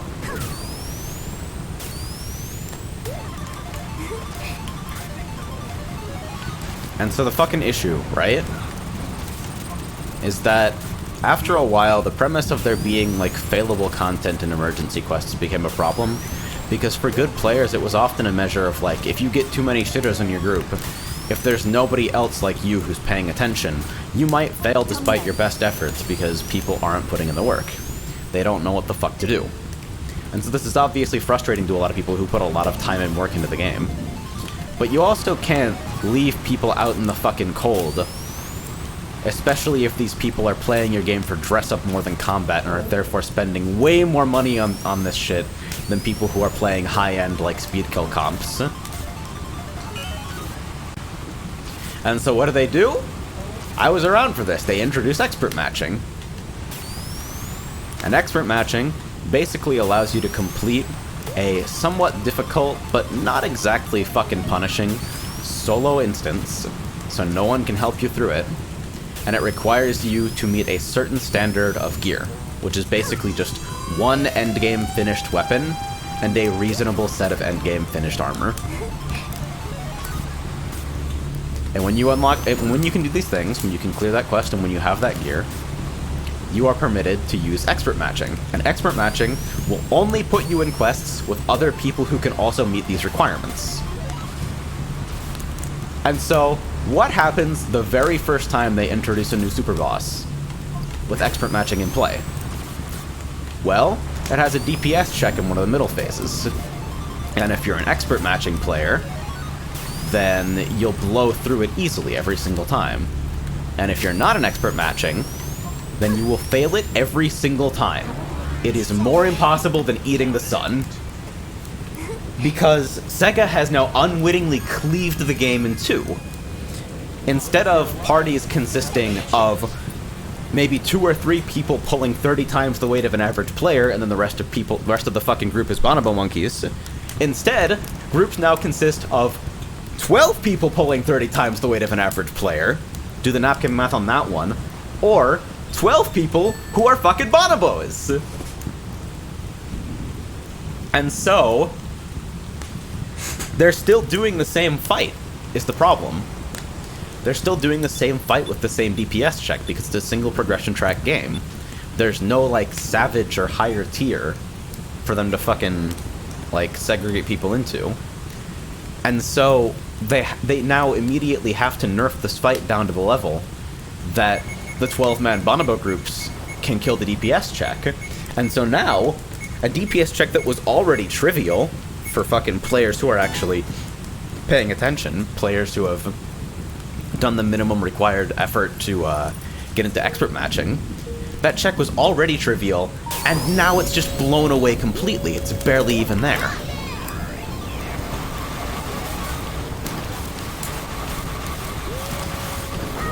And everything for the rest of the lifetime of the game is basically dealing with this. And they tried to some extent to mitigate the lack of a second progression track by offering rematch fights, where it's like, hey, you can do the same fight but a little bit harder in a smaller party, and if you can clear that, then you'll have access to a bonus set of rewards that you wouldn't typically be able to acquire, since this is run as like a separate event after you clear the EQ in the normal mode.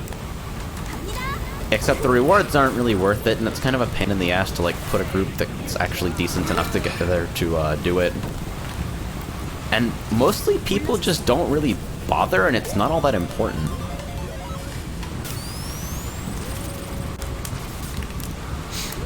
And so things are pretty fucking screwed up.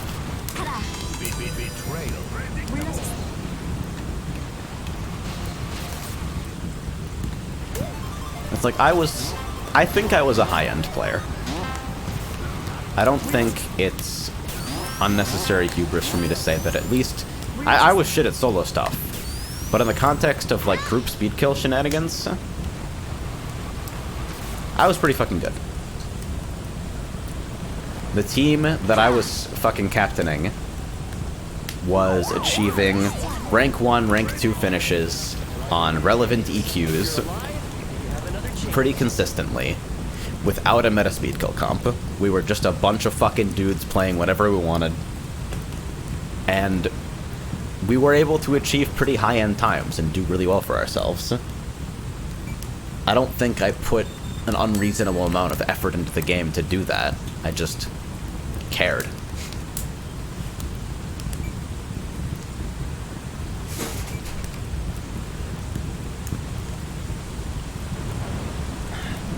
Twirl says, I just realized you have a campfire and a rainstorm going on at the same time. Indoor fireplace, question mark? Maybe I mic'd the outside of my house and fucking pump it in for the authentic, fucking immersive rain experience. You don't know.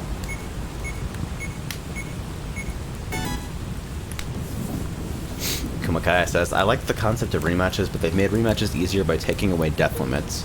They're essentially the same quests, but recolored at this point. Really? They removed death limits from rematches? That's fucking crazy.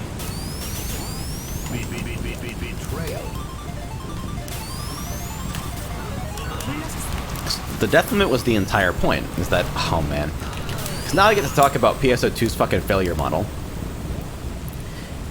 So, every player can carry 5 moon atomizers and moon atomizers can be bought for a trivial cost.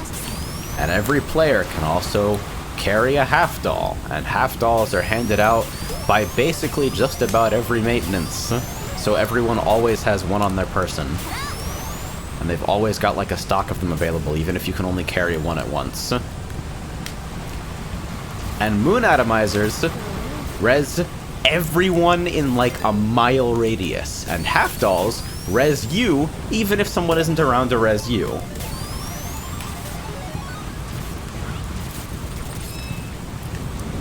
So you can die basically unlimited times. And this is obviously a weird fucking thing to design an action game around, the premise that you can die basically an unlimited number of times, and it's not the failure condition. So instead, the failure condition is usually failing to fucking kill something before it does something terrible. You don't want to lose all your fucking base health before, because then it'll end tower defense, so you have to kill these monsters before they hit your bases, and you can't do that if you're dead. You have to fucking meet this DPS check in the super boss, or otherwise he'll black screen wipe you and kill your whole group at once and instantly fail the quest. And you can't do that if you're dead, etc., etc. Ah! You're locked into such a fucking specific line when you're trying to SPB run this turn that you're basically bait for items. It's so easy to hit you.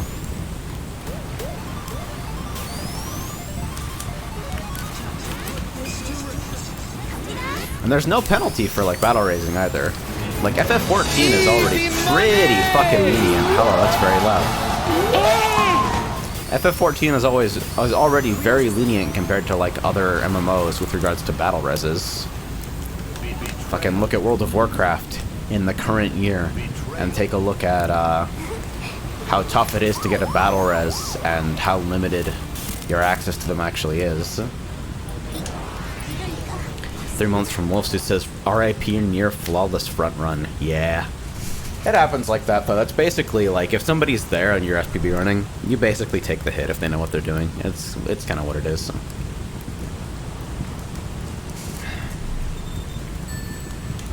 Fate says, FF14 looks hard as fuck. It's not, and it's weird to me that people think that it is.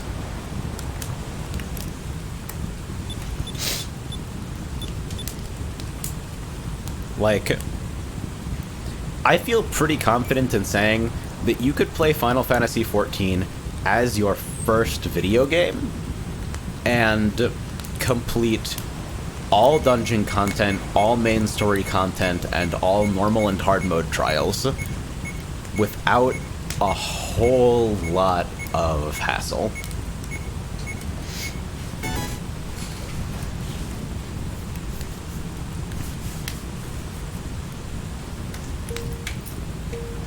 And then at that point, if you want to hang out at the endgame for a while, you could totally transition into extremes or into savages, because by the time you reach level 80, if you have the tools required to fucking keep an eye on your performance and know whether you're doing well, then you have all the tools required to benchmark yourself and improve yourself to the extent that you can clear effectively all content.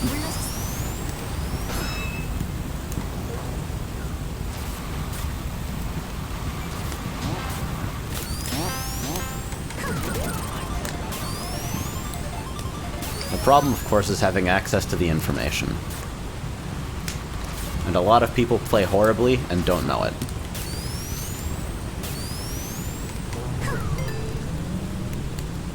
The FF14 development team is entirely opposed to the... I'm really sorry, that was robbery.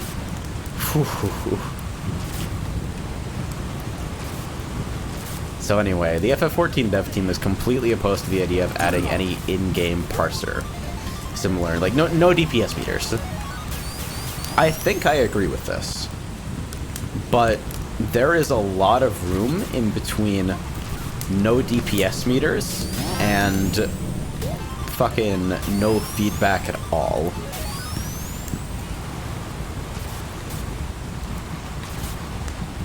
Currently, the only way to know, like, whether your DPS is adequate basically requires you to opt into hitting a fucking... You have to go out of your way to an area that's not normally used and talk to an NPC you'd have no reason to talk to otherwise. And go through a small process that basically involves you unlocking a fucking dummy version of a fight. With, like, the defense values and HP values tuned to the extent that, hey, if you can kill this unmoving dummy that doesn't do anything in the time limit we set out for you, then you are capable of doing enough damage to pull your weight in the corresponding fight. And that's it. That's the only metric you've got.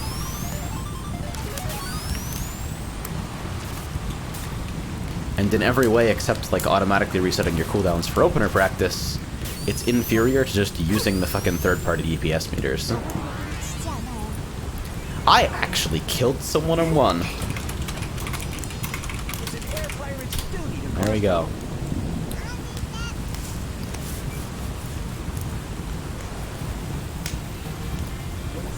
What a fucking mess.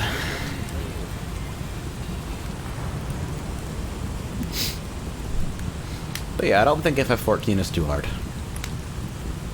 I also don't think it's very stressful, unless you're both kind of naturally predisposed to the sort of neurotic optimization that makes most things stressful in general. And you're also doing high-end content that, like, engages that fucking reflex. Ash now says, my Hue Seeker build is throwing in a part that I didn't touch.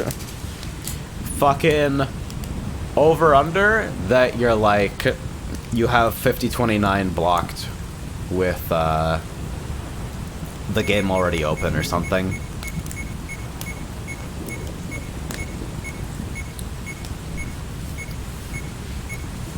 And yeah, I think a lot of the draw of 14... Maybe I'll... This kind of veers off into the escapist fantasy of someone who watches a little bit too much MMO isekai anime or whatever. But the draw of FF14 for me, because a lot of people say it's the story, and it does, like, especially Shadowbringers, has a story, like a main story campaign that's on par with basically any other Final Fantasy game. It's a mainline Final Fantasy title that happens to have multiplayer in it, if you choose to approach it that way. I'm not about the story. I think it's good for video games, and especially good for MMOs, but that doesn't make it good. I don't think it manages to elevate itself to the level of worth my time generally, although there are certainly exceptions. But what I will say is that the story serves the world. The world design in Final Fantasy is fucking amazing, and for somebody who is addicted to the concept of, like, virtual worlds carrying, like, weight and having meaning to their participants. Oh my god! Okay!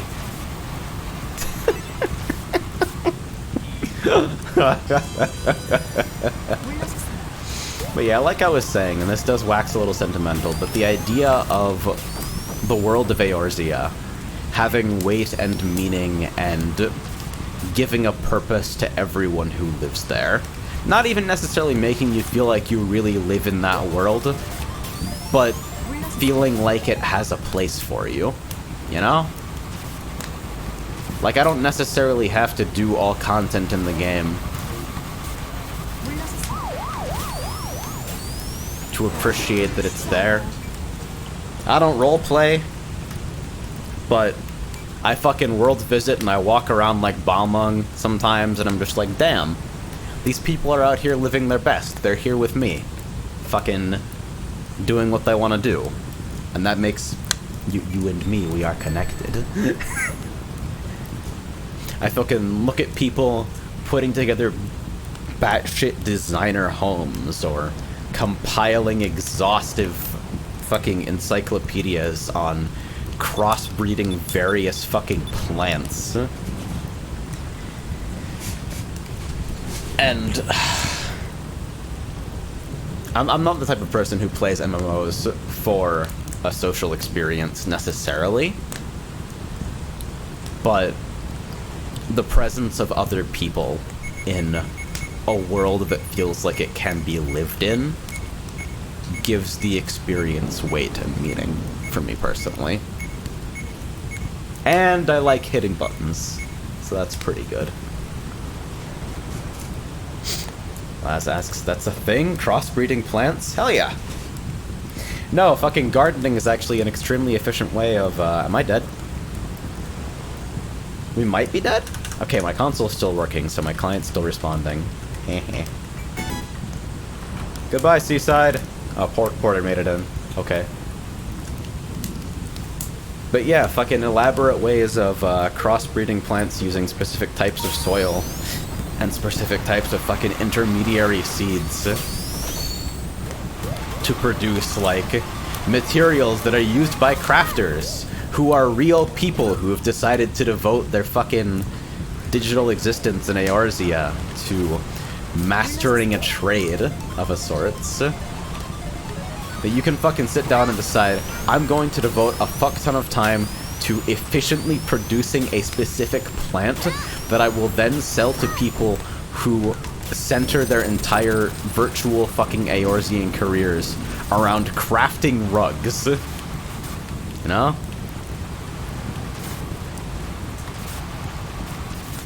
Betrayal. Ow. Interactions like that, where it feels like every piece of the game is in some way driven by a person, or it feels lived in and alive.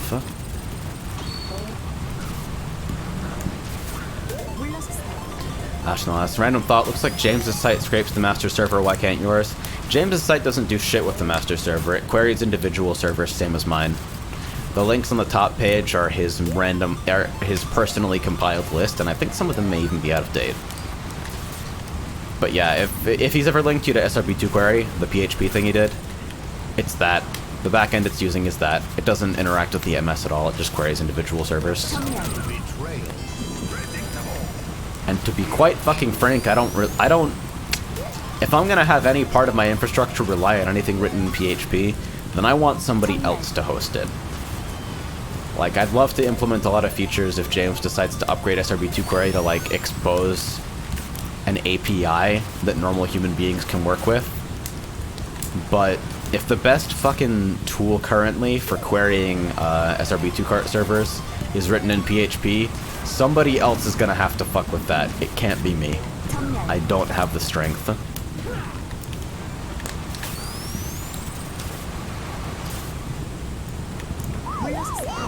Hey.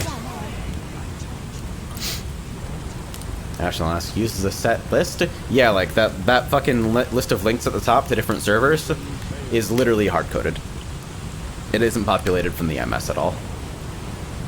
Laz says, do you appreciate when games/MMOs feel like they go on and function outside of when you play? That, and just like, I feel like the presence of other people gives a lot of things that would otherwise feel arbitrary a context and a meaning that I value. Like the idea that fucking... I could be playing... It wouldn't at all be the same to, like, do the boss fights in Final Fantasy with an AI team, or even with just, like, a co-op group of 7 without the world surrounding. Like, it makes the fight more meaningful to me if I know other people are fucking working on it, and that I can stare across my fucking FC house's front yard to see some guy with the perfect Alex axe glaring back at me, knowing, hey, you've done something that I can't, but soon. That type of shit, you know? Hashnell says, you? I mean, it's not intended to be a list of servers to, like... It's not intended to reflect the MS. It's literally handpicked because those are the servers that James thinks are high quality enough to actually be pinned to the top. Like, hey, these are the servers that anybody should have an interest in playing on.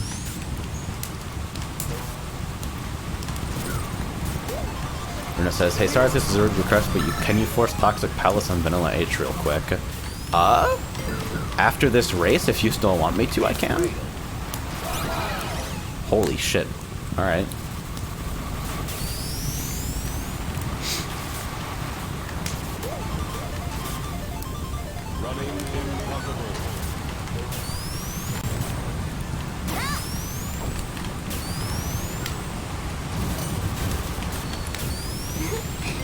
There's a lot of details in 14 that aren't important in any way to the practical way that the game is played on either a combat or like an economy level. Like, hey, you can now use certain emotes while sitting in chairs. You can now eat from fucking food placed in housing areas while sitting in chairs. It's like, this is so unimportant to everyone, but when you fucking tally up 1,000 million gorillion interactions like that, it leads to a place that feels less like a game world and more like... I mean, now this sounds like blatant shilling. Blatant ass fucking shilling. But it feels like a place you can go home, you know? FF14 is the fucking game of this nature that I've stayed the longest with. And it would be really nice if I could keep staying with it, because having fucking something like that to return to, not only from a streaming perspective, but just like kind of, hey, well, there are no good video games in the world, but I can always push furniture around in my fucking house, you know? Alright, let me real quick fucking drop my display here. Ping.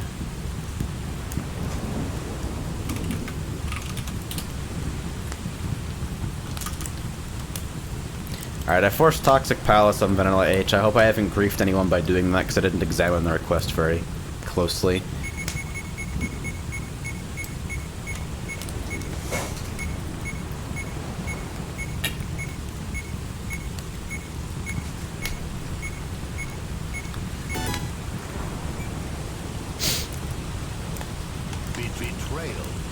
So Ashnal got Hue Seeker to work, and before Ashnal's on a Net Plus build or something.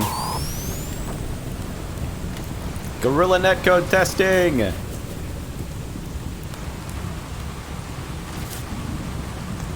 Laz asks Net Plus. So Net Plus is a netcode overhaul sort of thing for vanilla. Yeah, that adds various methods of lag compensation by like actually giving your client the ability to simulate multiple ticks in advance.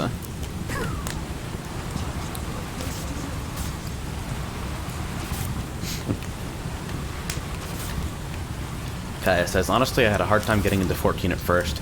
I'd always played action games, and the tab targeting was weird. It was made worse by the fact that I started with Black Mage. Yeah, it's like... It sucks that the FF14 free trial stops literally the exact moment that I consider the combat becomes, like, worth your time. If it's not, like, literally your first video game territory, combat could start at around level 30, and it would be almost entirely the same in terms of, like, ability to parse information. Tab targeters are pretty weird. And tab targeters with a long GCD and not a lot of time to... not a lot of decisions to make or space to fill in the time between GCDs, at least to start, are even weirder. Oh. Unfortunate.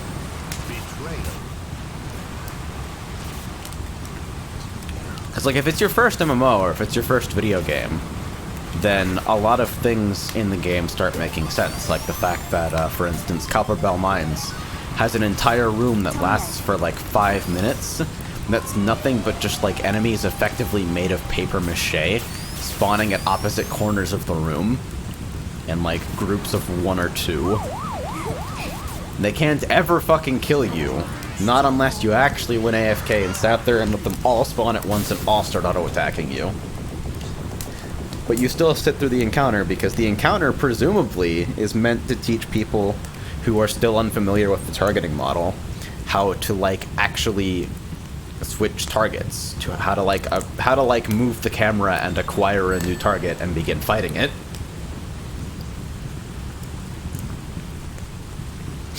And if you know how to use a camera in a video game, then this particular bit of brilliant learning is obviously lost on you. Apparently the packet error just happens because the debugger is attached. The fuck? Okay. Last says, it's why I loved PSO2 so much when I first started out, because it had such a familiar design as an action-first game that I immediately felt at home. Yeah.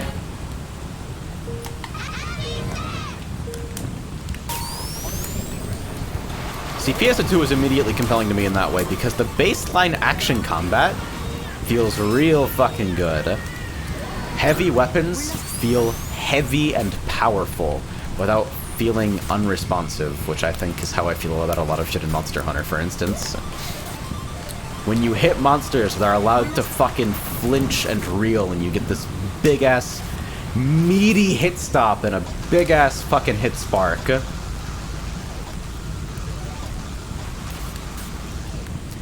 And the slow weapon is allowed to feel like it has weight, yet still have impact. And like it responds to your fucking will, you know? And in the opposite sense, fast weapons feel fucking fast. You play like TDs, you're fucking flying. Like, for an MMO, it's really surprising that such fluid action combat exists there. Also, as I had the opposite problem where I played PSO2 like Monster Hunter. I see people play PSO2 like Monster Hunter, and it's awesome to me, because what that means to me is a whole lot of remaining hard locked on and circle strafing around stuff, waiting for it to do something obviously punishable. Because playing efficiently in PSO2, playing well enough to like actually contribute to groups, is about basically constantly taking risks with regards to like, but basically every individual attack. Like, you want to stay in constantly, you want max uptime, so you're trying to disrespect every single attack maximally, and the combat is fast enough that those challenges come fast, but your character almost always has the tools to deal with it, unless you overcommit to something shitty. And the threshold for that is way lower than it is in Monster Hunter.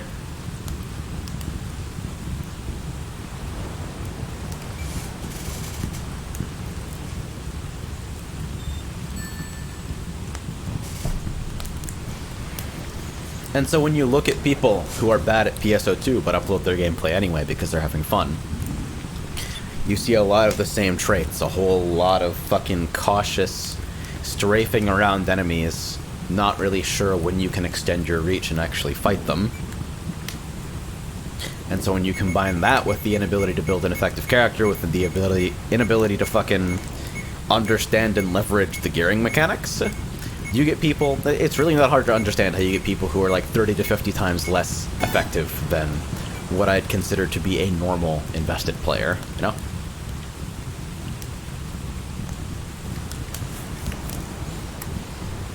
It's no secret that I have had a weird relationship with Monster Hunter.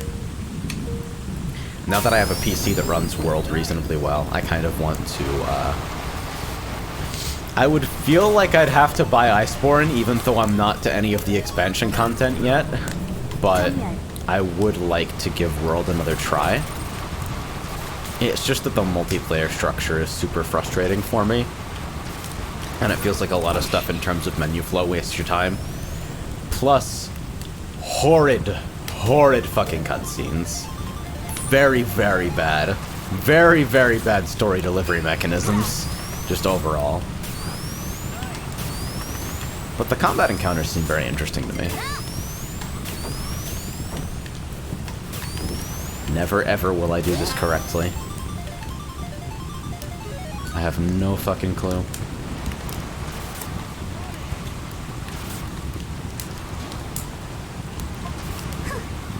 Oh, you don't get the fucking crazy grappling hook shit until you get Iceborne?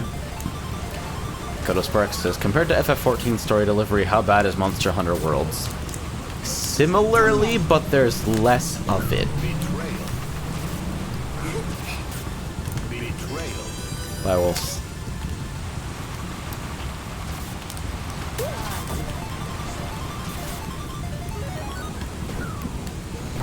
See, I'm being kind of disingenuous when I say that, like, Monster Hunter is about patiently waiting for openings, because fucking high-end Monster Hunter players, you look at them fighting shit, and it looks like PSO2, honestly. It looks like slower PSO2. where it's clear they're incredibly comfortable operating in a monster's blind spot and have a clear understanding of what actions and attacks it can transition to at any time, and have a plan of attack for basically remaining safe and actionable for all of them.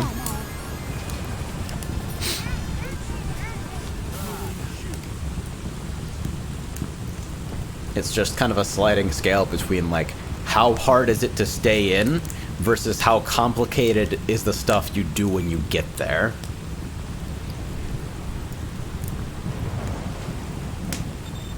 When you compare stuff like the possibly literally half a second, infinitely refreshable, omnidirectional fucking perfect guard shit, or like something as absurd as Katana Combat's whack-ass invincibility period, when you compare defensive mechanics like those to Monster Hunters awkwardly waddling around and like mostly throwing yourself at the floor and calling it a combat roll, like no fucking wonder the pace of the games are different.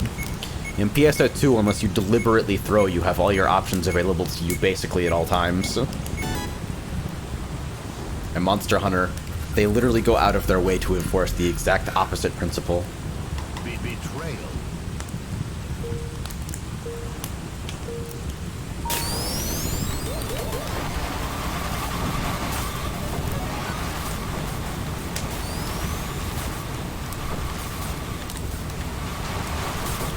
One of these days, I really need to go through basically every map I have installed with Encore on to simulate, like, with Encore on, shaders off, to simulate basically it being first time in the map, so I can deliberately break my muscle memory.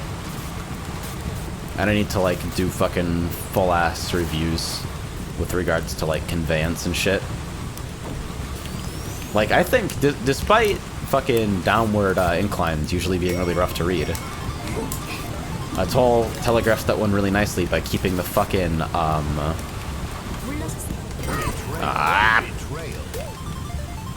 by keeping the ceiling of the tunnel visible as you approach. So it's obvious, okay, I'm about to drop into a section that is almost completely straight. And it's easy to understand that as you approach without needing it explicitly signposted for you. National says shaders off doesn't actually seem to change the palette. Huh. So it's not implemented as... Okay.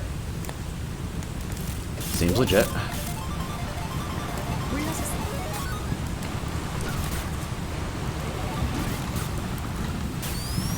But yeah, see, you can fucking see the tunnel way before the actual drop happens. Oh, come on. Why all this grow in my vicinity? Get out of here.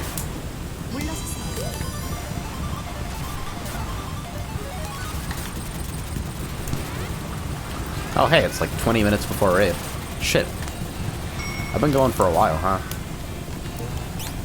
Oh. Somebody's about to get unsquished into death.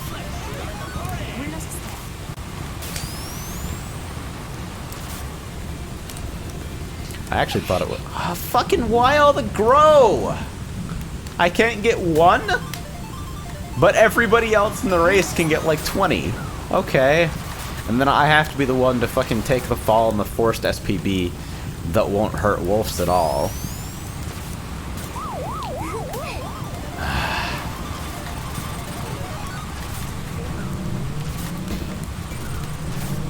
Get out of here.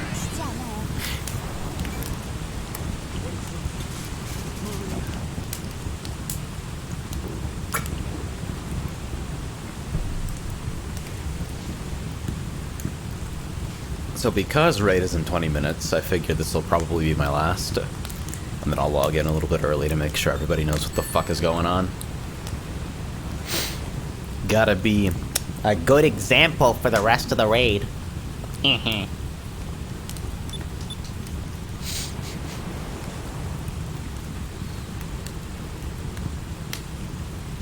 I've gotta say, one thing that I do like, I wish hard 24-man content, like Savage difficulty 24-man content, could eventually exist. Because there's an experience that I'm distinctly missing in FF14 that I feel like I could have in another MMO. Holy fucking shit! Oh my god, my eyes. And there's experience that I really distinctly feel like I'm missing, which is being part of a 40-person fuck squad, getting yelled at by one really angry guy, blasting fucking trance music on Ventrilo. I didn't have the opportunity to do BA while it was relevant. I've actually basically avoided any and all relic content and anything related to, like, Eureka, or anything that looks like Eureka, for my entire time with the game. And I think when the equivalent stuff comes out in, when the equivalent stuff comes out in Shadowbringers, I'll probably give it a shot this time around. Oh, and as for difficulty in PSO2, PSO2 just needs a second difficulty of every fight. Like, in the same way that when you transition into SH, the enemy I'm actually doing a thing timer goes significantly down. And enemies spend way less time idle and become, like, not only stronger in terms of stats, but way more aggressive in the way they attack. I feel like basically every emergency quest needs a hard difficulty like that at this point. Because the reputation that I've heard from Eureka, the shit that had me avoiding it, is basically the idea that it was all content that was... even people who did it all the time approached it basically with the idea that it was not worth engaging with at all. Everybody talked about what other shit they were doing while they were doing Eureka. They talked about the ways that they maximized their ability to not participate in Eureka. You know? People talking about, like, yeah, bro, I just put on some Netflix and used my GCD macro. Oh, I just follow the train, bro. Somebody else will put up the train. You just follow the train and you get elemental levels and it's easy. Just follow the train. All you do is train. I'm dead.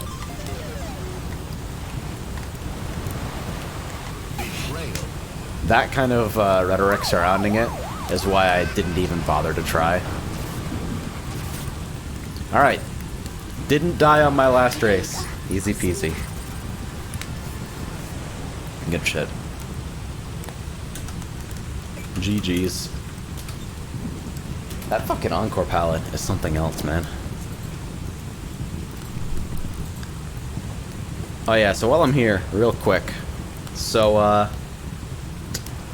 normal looking parse from our team back in 2016. Let's see, here's another one. Pretty normal.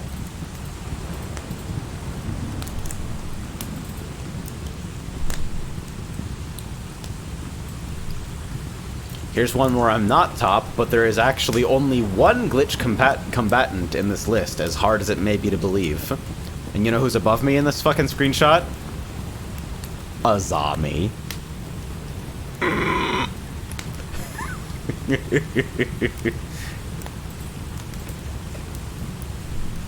But you know what I did next run?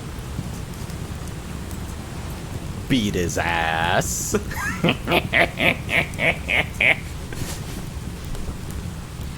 And it's like, this is just like medium difficulty mobbing. This isn't like... It is legit just possible to be terrible. And then, like, I run...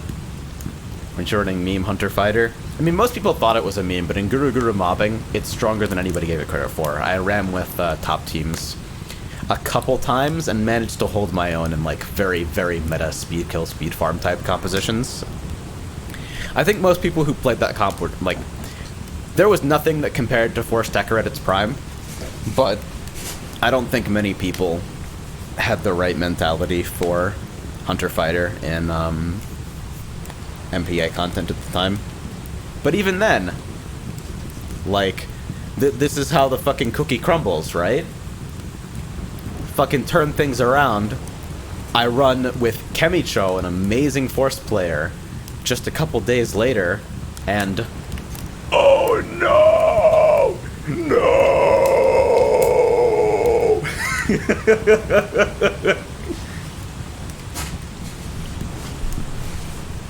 Because Kemicho's amazing! Despite playing on controller, Kemicho's character was so unbelievably strong, and they were so fucking efficient with the way they moved and how they never lost any time. It was like, yeah, of course I'm getting my fucking ass handed to me. And then down here, somebody else whose fucking top hit registered was Ride Slasher, so they at least had a sword. And like, an apples to apples comparison of like same role. You know? Bunch of wacky shit, man. I don't know.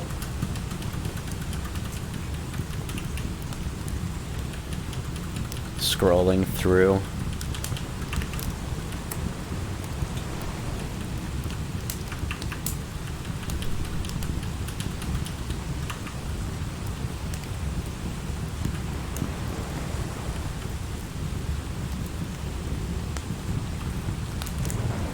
Yeah, and then I would like, you'd run with fucking top comps. Like super, super high-end 12 4-stacker speedrun comps. And suddenly I'm down here. And Azami is below even me.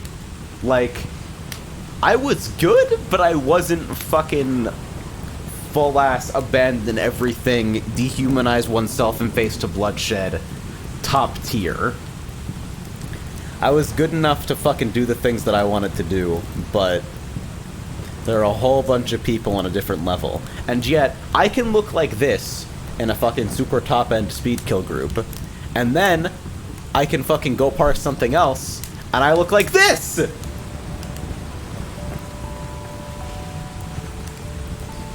is what I mean, like the degree to which... Yes, I know, I rate in 15 minutes, stop it. Don't open the companion app, you fucking... Why is the alarm still going? How do I stop this? Die.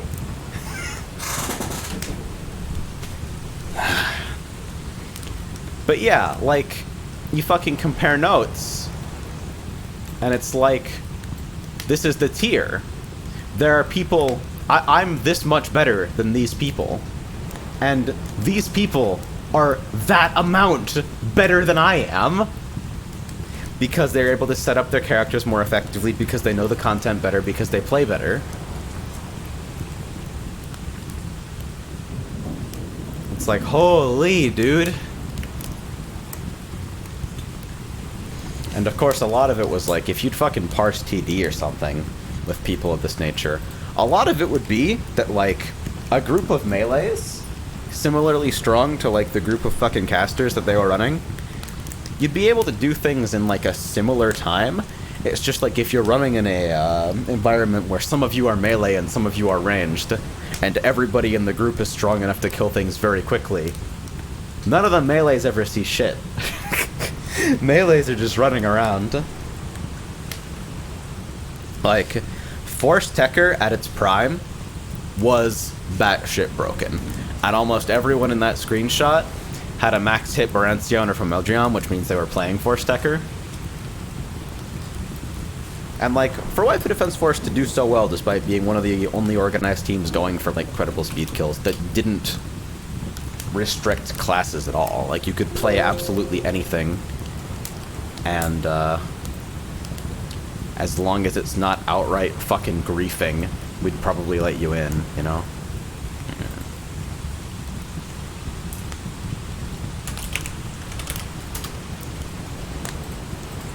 Makai asked, do you guys know about successor classes? You kind of left before they came out. I know of fucking Hero and later Phantom, and that's about it.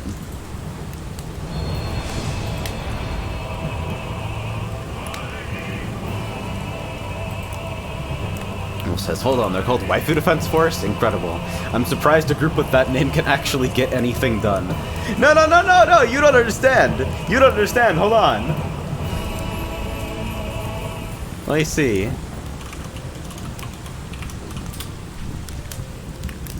Where's our fucking, like, sub 6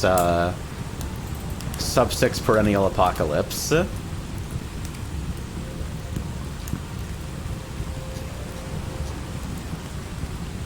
Now, we had a 620 here. I think this was the best one that I had on camera.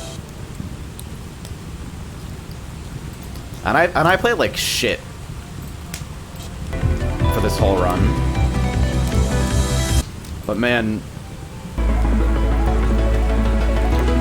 Wait, did I really just use Yusao in this fucking video? Yo, I'm godlike, actually. Yeah, this is the old squad, you know?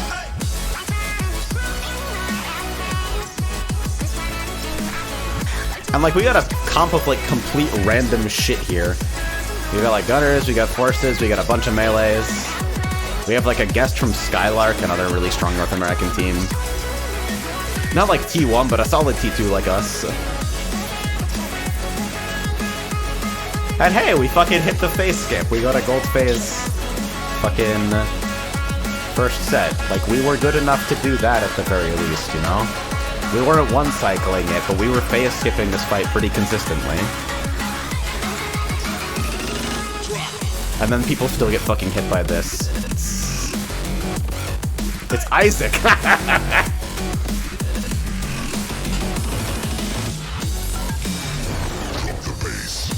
Ah, fucking key change, and this is so good still.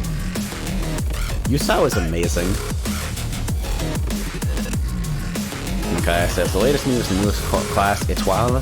It gets up to 70% damage reduction from its own existence, has huge mob grouping AoEs, and counters out the ass. That's awesome. It's fucking fantastic. Alright, ACT's updating. Do I do the only thing that I was really proud of finding here? So like, we're doing Persona. A re-up sacrifice bite. This fucking thing should die nearly instantly. Yeah. And so I'm okay with taking that hit because it almost always dies instantly because we have enough fucking burst. So I heal in the transition, guilty breakover. The overend precast here makes me so fucking happy every time because almost all the damage of the PA was loaded in the back. So that was the best possible way to use your downtime. That was like the one little thing that I fucking put together where it's like, yeah, this is optimization that is mine and I'm fucking happy with it.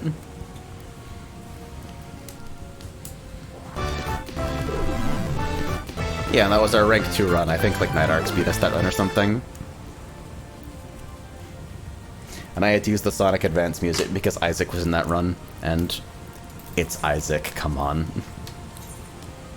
So while I'm in queue, it's crazy because the game has changed so much since then, and especially Hunter Fighter in particular. Sword is a very, very different looking weapon these days. But I wrote a bit of a guide about sword photon arts. There is some information in this fucking thing.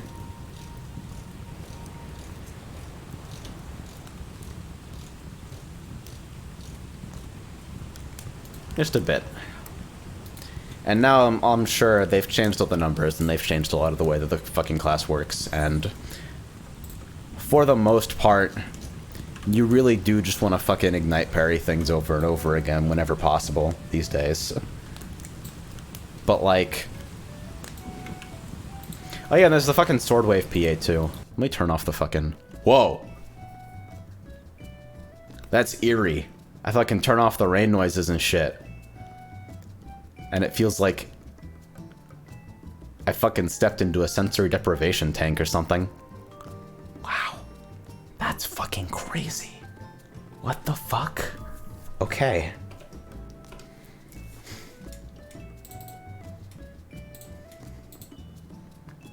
Wait, should I turn it back on? Is ACT running? Is Ember running?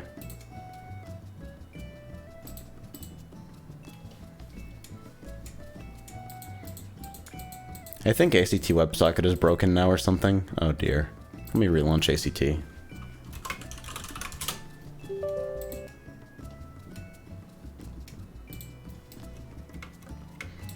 Get.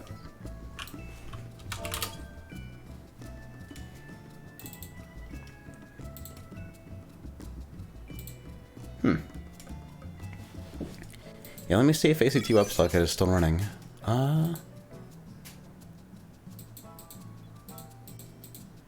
Server status on. Host loopback IPv6. That doesn't sound correct. It seems like I should be using loopback IPv4. There we go. Yay. Dude, fucking starting new hunters with overend bothers me so much because overend is the most situational tool in your kit. Outside of, like, PAs that were at the time literally griefing to even keep on your bar.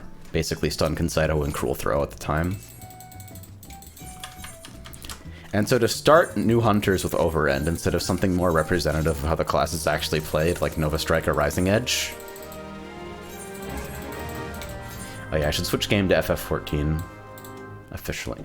I fucking hate that shit! If I fucking misdrag my stream title to the sources list by mistake, it creates itself as a fucking text source. Final Fantasy XIV Online. Nova Strike is the classic shit, too. Nova Strike is like the #1 convert uptime into mobbing damage tool, and it was also the thing that allowed you... It's the PA that got the most benefit out of the use of Automate Halfline and Massive Hunter. I like the indestructible meme-powered lawnmower approach. I don't think Hunter... at Sword, at least, doesn't feel very good to me as a counter class. But that's what they tried to turn it into by steadily increasing the reliance on Ignite Parry. In terms of optimized damage, that is. But hey, I hear that guard stance is actually acceptable for damage these days now, so...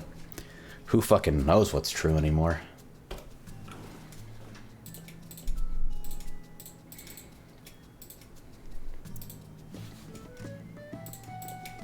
Alright, let's get out of the fucking broadcast channel.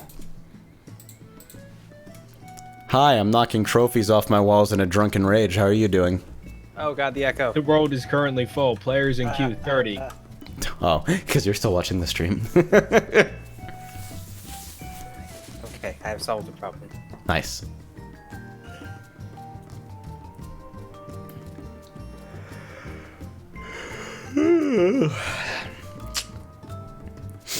So we're going for a 7-hour stream today, I guess. Good planning. What do you mean? It'll be fine. TM. It'll be fine TM, exactly.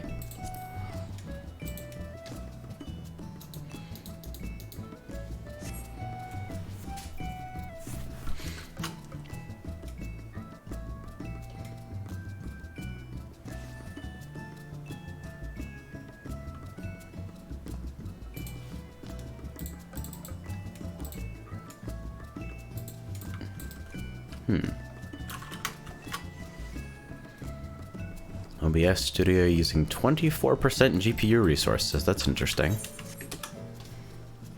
That Did you doesn't lose seem... a GPU? That doesn't seem correct at all. I'm wondering what the fuck is going on here.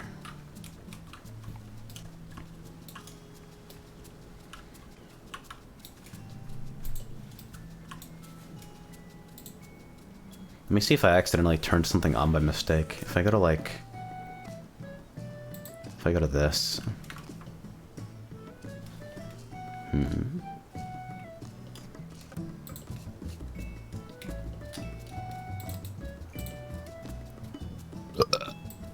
Nice. Nice. Sorry. Nicer. Hey there. From the depths. Hello. Hi. What's up, lovely? Not much. Just fucking over the market boards as usual. That's what you do with them. So just you were fucking over the market. I'm thinking that's one way to Bit of describe both. that capitalism. Market board. What? Yeah. Market board is this game's true PvP. Not even it's- joking though. It's at least a little bit more regulated than PvP. Oh, I More wouldn't even say balanced. no. It's not. No, neither of those things are true. Neither of those things are true. Good God. And BRB I started a day with like 30k, I ended the day with 1.6 mil, and I didn't do a single bit of gathering. Pretty good. So you're learning the ways of the market flip these days? Yep. I see you've colonized Twill's treehouse to die in. Well, I'm in the house to my fancy dancy orchestrion rule, so.